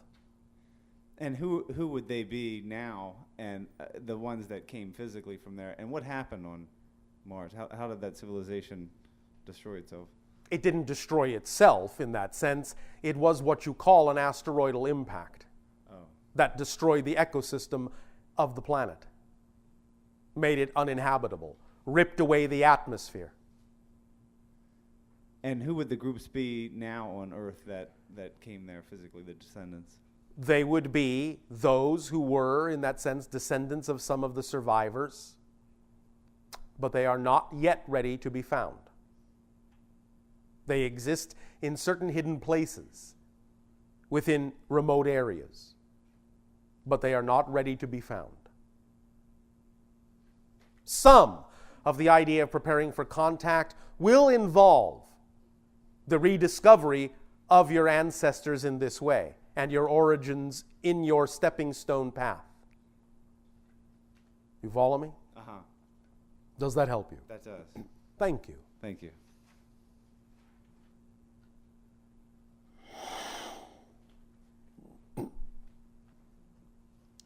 Hello, Bashar. Andrew, you good day. When I was 5, 6, 7 years old, around there, I used to wake up in the middle of the night and I had a feeling of my chest being compressed or pushed down. It was very difficult for me to breathe. Yes. And I couldn't really move. I couldn't move my head, my arms. And yes. I remember thinking when I woke up in the morning I was going to tell my parents about that, but then I would never remember it in the morning to tell them. That is because you were instructed not to. Okay, can you give me some details of what was going on? The idea of that so-called kind of paralysis is a side effect of being interdimensionally shifted. When you are no longer actually strongly attached to the physical dimension, you may still be attempting to move your body in the way you are used to, but you will find that is no longer possible because in that sense your vibration is not wholly anchored in physical reality and you don't yet know or understand how to move in the other dimension. This is imposed upon many of you when you are shifted in your experiences sometimes with other beings when you are taken to ships, because many of those ships exist in a slightly different dimensional frequency, and in order for them to ensure that you make the trip from your dimension to theirs specifically, and in a sense don't get, shall we say, waylaid into another dimensional frequency, they must in a sense freeze you or paralyze you to impose a specific vibration on you so that you arrive where it is you're supposed to arrive. You understand? Yeah. I was, in that sense, communicating with extraterrestrials. Yes. Has that been going on most of my life? Or? Yes. And you are part of the program of what you call those gray individuals. And the intention, what is my intention in that process? And is there, what is your intention? Yeah, I'm not aware of... Well, your intention was to be of assistance to that agenda and at the same time to eventually utilize those experiences to expand your awareness of yourself and become assistive in the transition of your entire world as well as theirs. You understand? Yes, no, maybe? It's something I'm not aware of at all. But I know. Yeah. Most of you make that agreement and are unaware of it. So we all do this? Many of you, yes. Many of us do. Many of you have. Okay. The idea is not necessarily at first to be aware of it, but you can become more aware of it as the transition unfolds. But at first it doesn't necessarily serve you to be aware of it. In some senses, being aware of it would actually interfere with your ability to carry on your normal lives. Nevertheless, you intended to be of assistance in this transition, and so you have been. Now that you are beginning to explore it, you can learn to become more aware of what has been going on. if you want to, if you need to. You don't even have to. It will still be part and parcel that what you will get out of it will actually be an expansion of your willingness to explore your spirituality, a willingness to understand that your senses have expanded, that you're aware of more possibilities and aware that the world can change in ways that you desire it to with your actions and your participation. So those weren't abductions, those were choices that I agreed. It's all choices, whether you call them abductions or not. But in no sense an abduction. It's still what many people might call an abduction. Some people would. Okay. But that just depends on from what Definition. perspective you are looking at it. Okay. It's all arranged previously on some level. And in that sense is not really truly without your consent overall, although the personality may not have been let in on the deal. And from the personality's perspective, it may seem like an unwarranted intrusion. Now, on the other side, we understand that those that sometimes are also doing that from the gray side may not always be the best of hosts. Because in that sense, they have a particular agenda and are truly incapable, at least they used to be incapable, of actually understanding your human emotional reactions to those encounters. And so they were not always really that careful or cautious about how it is you felt in those experiences. But they are becoming more aware of it, especially as their civilization has changed in its evolution based on the mixing of the genetic material that created their species to now continue as hybrids, such as our race and others that exist.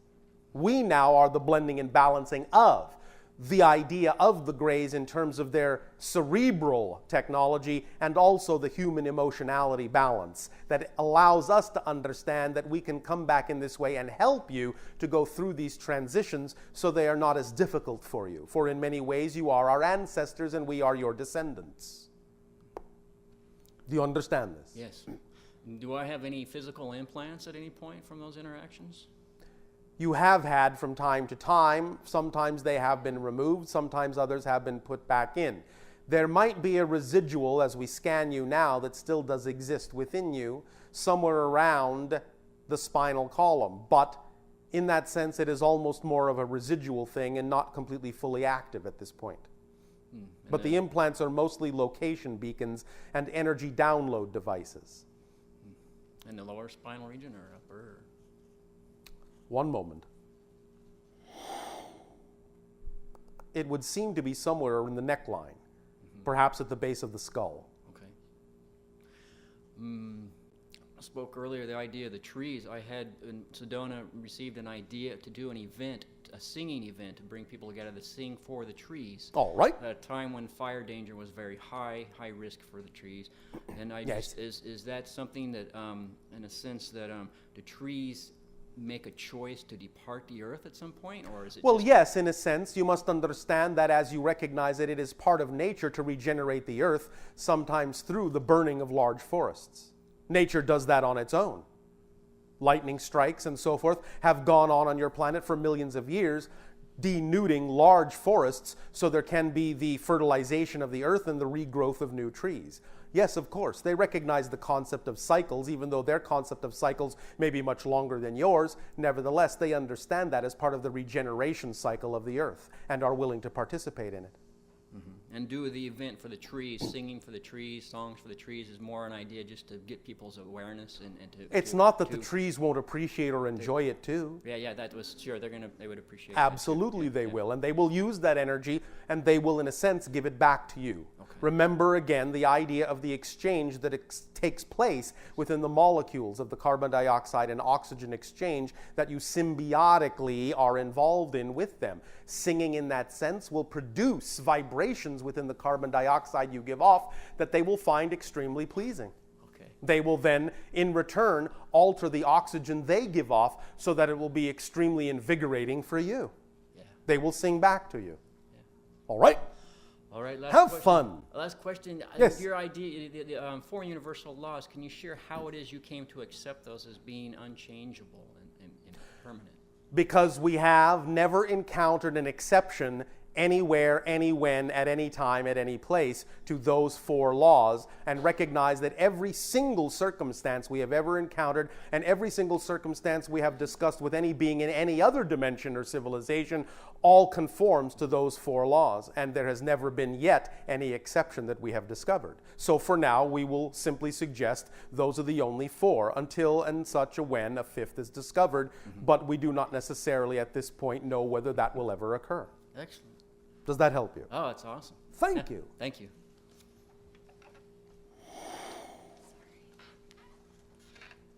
Hi. And to you, good day. Good day. I've spent a lot of my life being unconscious and with fuzzy brain. Fuzzy brain. Sounds cozy.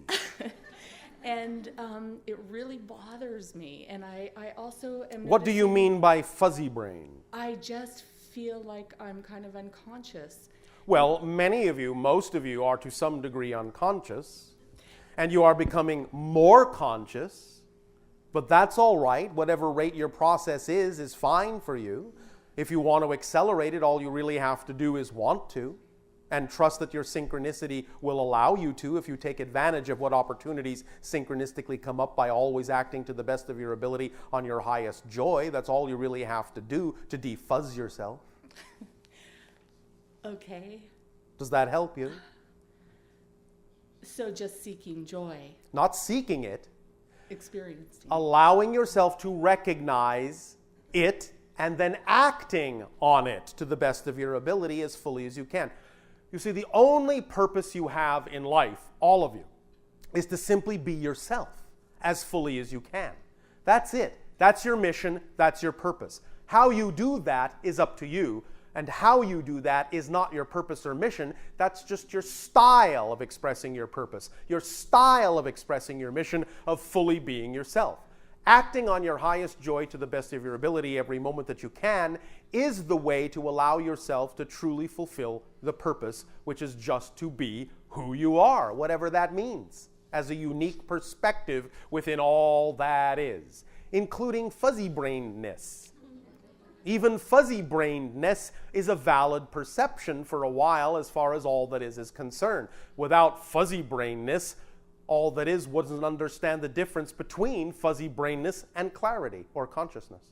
So even fuzzy-brainedness serves a purpose, but if you are now through with the idea of fuzzy-brainedness, allow yourself to simply gain more clarity through the acting on whatever excitement you bring to you through the synchronicity in the circumstances of your life. Does that make sense? Yes. Well, you can't be too fuzzy-brained if you understood that. Well, what I really want to do is just remove it from my head and give it a good scrubbing. Oh, all right. Then I would actually suggest that you do that in your imagination and know that it's actually happening for real. You see, that's what your imagination is for. It's not just a metaphor. What you do, what you concoct, what you visualize, what you see in your imagination, and the stronger it is you actually physically act it out in physical reality, mimicking what's in your imagination, will actually have a physical, energetic resonance effect on your reality, on your body, on your perception, on everything in your reality. So if you see yourself actually doing that in your imagination, find some physical object or symbol or analogy by which you can actually mimic that action in physical reality, knowing that that's symbolically what you're doing. You understand? Yes. That's called sympathetic magic. You follow me? Yes. Sympathetic imagination. You match your imagination with a harmonic empathetic action. That's sympathetic magic, and it causes manifestation of that thing to occur. Make sense? Yes. All right, then. And then one last question. When I go into meditation, my head keeps shifting up and down. Yes. And I'm wondering, is that just energy moving It is through me? mostly you getting used to the idea. Have you not noticed that the channel's physical body does that when our energy begins to blend? There is jerking of the head and all sorts of other manifestations that are simply the body's interpretation of the idea of allowing other energy patterns in until it gets used to it. And are those my higher self, my inner being, merging with myself, or It just is my that own? and more. No labels needed. Okay. Labels sometimes will actually allow you to digress when all you need to do is focus on the experience itself, knowing that you are integrating, you are blending, you're uplifting, you're raising your frequency. Doesn't matter because your guides are involved and other things are involved and your higher self is involved, and it's all about the process of becoming more of who you are, no matter which way you wish to express that. So the labels aren't really so important, can actually distract you from what you need to really experience. You follow me? Yes. If a label is important, it will be given to you. If it's not given to you, it's probably not important. Okay. You follow? Yes. Thank you. Thank you so much. Hello, Bashar. And a good day. Good day. I'd like to know more about the last meditation, specifically about magnetism in creation and the twilight zone. All right. Electromagnetic energy, as we refer to it, magnetism, electromagnetism, the electric blue-white light, all these things basically refer to the same idea. It's a particular manifestational expression of consciousness in a particular form of energy that is just above the physical reality, similar to the idea that water is just above ice. You follow me? Yes. In terms of an analogy? Yes. So you have the idea that water is fluid, so is electromagnetic energy, but you have the idea that you can solidify water, which is the idea of solidifying that which is in the template into physical manifestation. But you can understand that you can actually use your intention and your imagination to crystallize that fluid. That's the process, so to speak, or that's what does it. So in that sense, you will then create an idea that manifests out of electromagnetic fluid first because it's more receptive to that vibration of the imagination, and then with your intention and your actions and your behaviors and your vibrational resonance, you will allow that to crystallize into a solidified manifestation that you will perceive as physical reality. Does that make sense? It makes sense. So to access this, I start with the color and that meditation. That's one way to do it. Now, you all do this all the time. Understand, what we are talking about here is not, in any case, learning to do something you don't already do. You already do this, otherwise you wouldn't be having an experiential physical reality. You understand? Okay. You're creating this solid, seeming physical reality out of this template all the time, automatically. The only thing we're talking about here is becoming more conscious of the fact that you're doing it, so that you can do it more consciously. Do you understand? I understand. However, it isn't always necessary that you always be aware of the process because, again, certain things are, in a sense, more efficient if you allow them to happen automatically. Nevertheless, you can still gain more insight into how this is happening so that you can always direct this idea a little more specifically, a little bit more strongly into manifestation. So that's one way to do it, but let your imagination be your guide. Your imagination, specifically, personally, all your imaginations are specifically keyed to you, to your resonance, to your vibration. So if you think of an idea you wish to accomplish in this way, all you have to do is use your imagination to see in what format it comes up in your imagination. The way it comes up in your imagination is the way, at that moment, that will work best for you. And if you allow it to be a template in your imagination and then mimic it, act it out as best as you can in physical reality, you will bring that vibration down to earth through you as a conduit and allow there to be crystallization of whatever it is you are setting up in the imagination electromagnetic twilight zone template level. Did that make sense? That makes sense. Thank you. Thank you. What is the time frame remaining for this segment of the transmission? 45 minutes. Not really. No. But close enough. Good day. Good day. When I was on my spaceship, I was inspired to a question. Oh, all right. And what would that be? In the last workshop, you talked about a piece of art you created representing 27 worlds you were having first contact with. Yes. On each planet in real time, it was reflecting the impact of your contact with Yes. those worlds. Yes. My question is, what impact on our collective consciousness did our workshop have? All right. Thank you. One moment.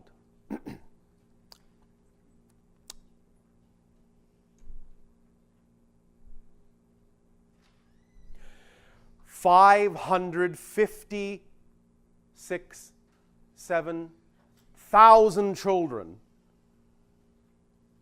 will now no longer experience the degree of limitation they would have had this workshop not occurred. So thank you. That's not the only effect, but that's one. But that gives you an idea of the understanding of what kind of effects these kinds of amplifications and gatherings and interactions have. 557,000 children on your planet will now not need to experience a certain kind of limitation anymore, and it will allow them to become more quickly, more rapidly, as they grow, more of who they truly are and be stronger beacons of light that will then give more opportunities to others who come into their presence to also feel a higher vibration than they otherwise would have had those children had the limitations imposed upon them that they now no longer will have. You follow? Thank you very much. Thank you very much. After all, it's all of your doing too.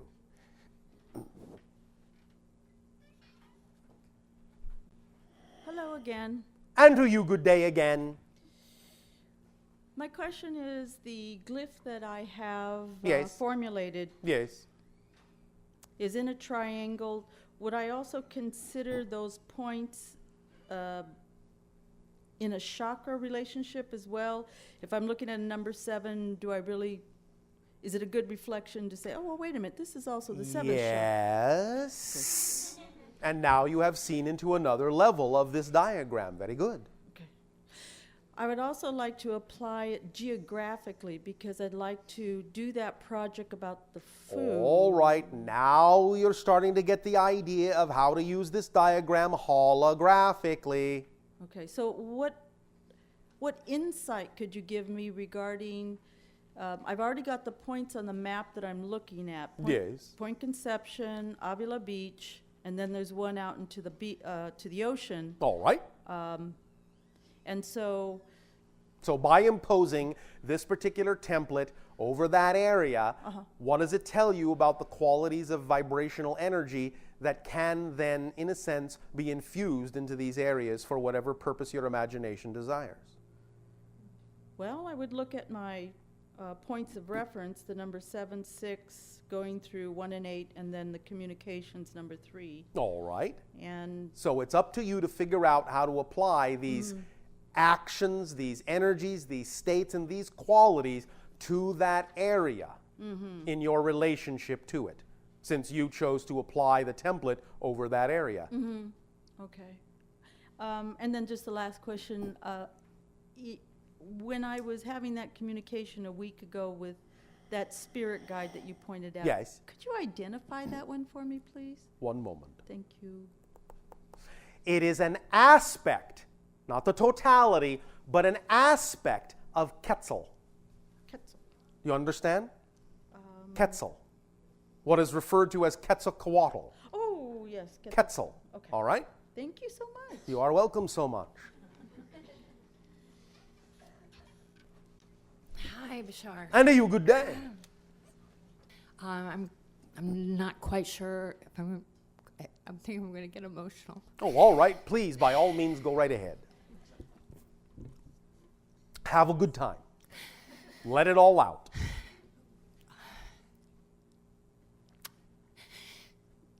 After the meditation, before we went to lunch, Yes. I went out to the car in the parking lot Yes. and was just going to sit in the car and have my sandwich. And I was sitting there and I was thinking about my project, the Pieces of Peace project, and it was a little sluggish. And then I was thinking, how can I apply some of these things that I'm All getting right. here? And this thought started to come into my mind. Yes. From a very deep place. It like emerged Yes. from a very, very deep place. Yes, very deep. And it was imparting upon me its kind of words and concepts. Yes. And my relationship to them. Yes. Like my relationship to feeling like I need to save the world. All right. Very good. putting you in touch with what definitions you have within you. Right. All right, very and good. I've been struggling against that Yes. one for months and All months right. and months. All right. And this thing emerged in me that was like somebody talking from so deep inside. Yes. That said, that's not your motivation. Your motivation is to give the gift of the beauty and the joy and the light and yes, that peace really brings. Yes. And the tears that were just surging. Yes. Surging. And Because you were touched in your core by that voice, by that Yes. communication. Yes. Which is not only you, but something else. Do you know what that other something No, I else don't. My is? whole body's shaking. I can barely hold on That's to my all right. seat. Do you want to know what the other thing was? What the voice Please. deep inside was? Yes. Are you sure? Absolutely. All right. One word, God. You can all speak to God. You can all speak to Goddess. God, Goddess, all that is, does speak to you. You just have to get deep and quiet enough to hear it. Because it's deep, deep, deep, deep, deep inside. So many layers have you created of yourselves. You must allow the depth to emerge. And as it does, it pushes out all the old ideas and they flow from you in your tears. All the old vibrations are released in your tears. The water carries them out. The old ideas, the old definitions splash to the ground and evaporate. Congratulations on your conversation with God.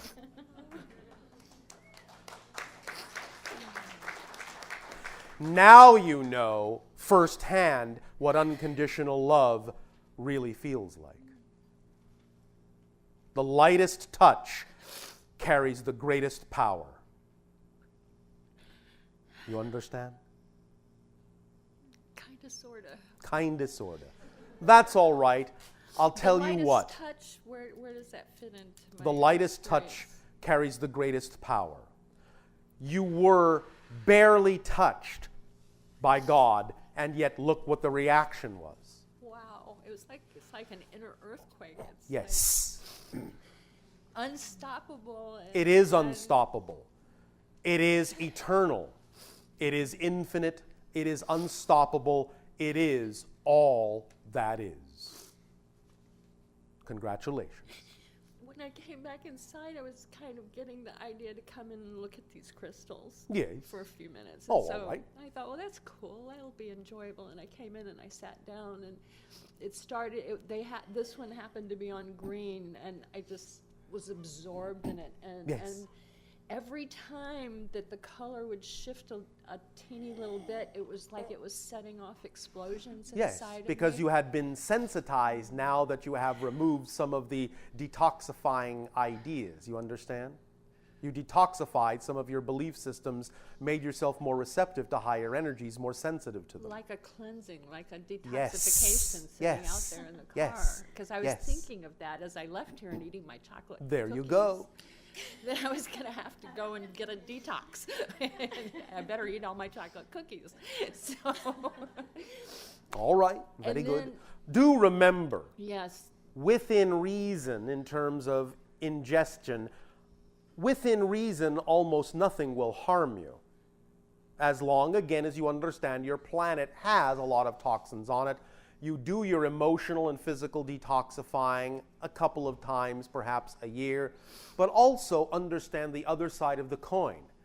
God is also a chocolate cookie. There is nothing outside of God. Everything is God. So if you eat the chocolate cookie in that way, you and the chocolate cookie can become one within God. all right. I love that. Within reason. Got it. Because when you are in the proper state, you will know what reason is. And your personality will not need to run amok because it is desperate for something it feels it cannot have. then you will create the idea of the reasonable frame of reference that will allow you to know when actions are within alignment and when they are not. Right. Right. Does this help you? It helps me. How do I keep this going?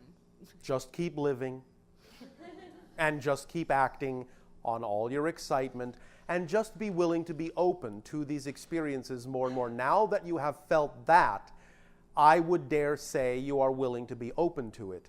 And it may not necessarily feel exactly the same again, but other energies will come in and other things will happen, and manifestations of this experience will occur in the synchronicity in your life in a crystallizing way. Right, right. So just kind of take it with me. Take it with you. Me, take it forward. Act on your excitement. Be aware of it. Yes, be and aware know for that looking it for makes a difference. Know that it has made a difference. And it's self-reinforcing in that way. Always. I think you're finally getting the point. Sometimes I have to go around the bend a few times. That's all right. Bend as much as you wish. Right. Fun. Thank you, Bashar. The more so you much. bend, the less chance you will have of breaking. All right? Yes, very good. Thank you. Thank you very much.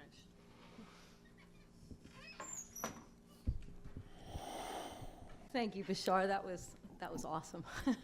Thank you. I just want to thank you for that loving, gentle touch that you're sharing with us today. It just is, it feels so good to be in communication in that way. As it feels to be in communication with you and all of you. Thank you. You, perhaps all of you, don't really fully comprehend the degree of pleasure we get out of our interactions with you. Yeah, I can't. Yeah, I don't know that, but But you will. good. I wanted to ask you about the connection that I guess maybe 10, 15 years ago, I looked up at the sky and Pleiades just like came out and just has always been like a beacon for me. Yes. And Sirius Yes. also with a lion path type of thing that I worked with is very strong also. Yes.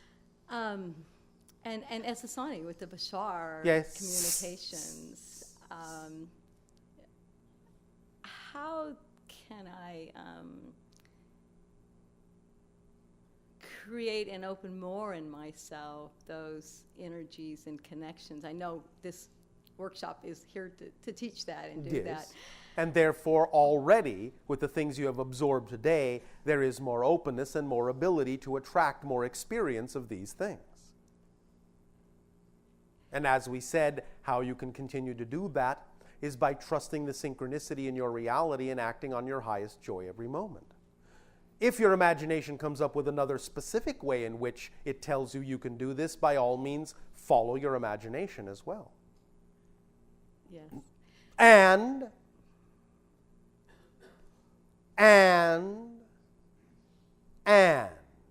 what is your favorite way to play? Oh, probably running and appreciating nature. And how often do you do that? Oh, a couple times a week now. I don't do it enough. Really, my favorite way to play is just appreciating nature every chance that I get. Looking at the sky, looking at All right. Is there stars. something more you can do to bring nature into your everyday environment? Or to bring yourself into nature every day? Sure, I could go to the river every single day. Is that possible for you? Sure it is. And why aren't you doing it then? Oh. If you appreciate nature that much, and your solution is to go to the river every day, the question is, why haven't you been? Fitting it all in. Fitting what in? Timing in my life with the 2 jobs that I'm working, and family and kids and husband and All that right. stuff. But again, remember that your highest excitement is the organizing principle in your life that tells you what actually needs to be taken care of and in what way, and will actually lay out the proper time and timing for everything that really needs to be taken care of, always leaving time and timing for what is important to you as well, if you allow the synchronicity and the excitement to be the thing driving the order in which these things happen and the degree to which these things happen, rather than thinking you have to arrange them mentally. It's absolutely right. I mean, when the excitement comes to go do it and I don't, Yes. it's just, for me, it's just like, gosh, I missed that. All right, well, let me ask the question this way. Can you not even spare 5 minutes to go to the river? Of course I can. Well, then. Yes. Yes, that's true. That is my greatest joy. All right, then go to the river every day, even if it's for I know 5 that. minutes. Yes. That's all right. The idea is that you will be taking the action on your excitement it is possible for you to take. And just that alone, the willingness to just take action, that much will make all the difference in the world. Yes. You see, when you stop even that much thinking it's insignificant, that's when you don't get the point. Your willingness to take action on what excites you, even if it's just for a minute, makes all the difference in what your life is then capable of showing you is possible from that point forward. And when you don't do that, even for a minute, you shut down windows of opportunities that will then remain invisible to you, and you will never know they were there or could have been. I understand that completely. I know you do. Yes, thank you. It's so true. Thank you. At this timing, we would ask you all to become comfortable once again. Close your eyes. Close your eyes. Close your eyes. Take a deep breath in and hold it. Don't let it out. Don't let it out. Do not let it out. No, not yet. Not yet. No, not yet. Hold it. Hold it. Oh, all right, let it out. Take another deep breath in as deeply as you can. And hold it. Hold it. Don't you dare let it out. Hold it, hold it, hold it, hold it, hold it, hold it, hold it, hold it, hold it, hold it, hold it, hold it, hold it. No, not yet. All right. No, not yet. Oh, all right now. Deep breath in and let it out. All right. The longer you hold on to things you don't need that aren't you, it's like holding your breath longer than you need. Just breathe in and breathe out the things that are not you. You don't need to hold on to them. If you do, you will die. You cannot hold your breath that way and survive. You have to let go so that you can take in the next breath. For in the next breath comes the next thing you need. And in the next breath after that and after that and after that come the things you need. Holding on to what doesn't serve you is not letting in another new breath to reinvigorate, re-energize, rejuvenate you. Just breathe. Just breathe and keep on breathing. Everything will be okay. It's only when you hold your breath that you'll pass out in order to save your life. So, if you want to become conscious, don't hold your breath. Otherwise, you have to become unconscious to survive. So just breathe. Just breathe. Just breathe. We will again urge you to do all the exercises using the diagrams, the charts, the meditations we have shared with you this day, knowing these are the first steps in changing the vibrational frequency of your being to make you more conducive to contact. And please have fun. For when we meet, even if it's with someone from Sirius, it won't be as serious as you think. Laughter, again, is simply the indication that if you want enlightenment, all you need to do is lighten up. We give you our joy, our unconditional love, and our deep gratitude at the co-creation of this interaction with all of us. We are in pure joy that you have begun this journey, taking a step closer to us as we take a step closer to you, towards contact. Good day.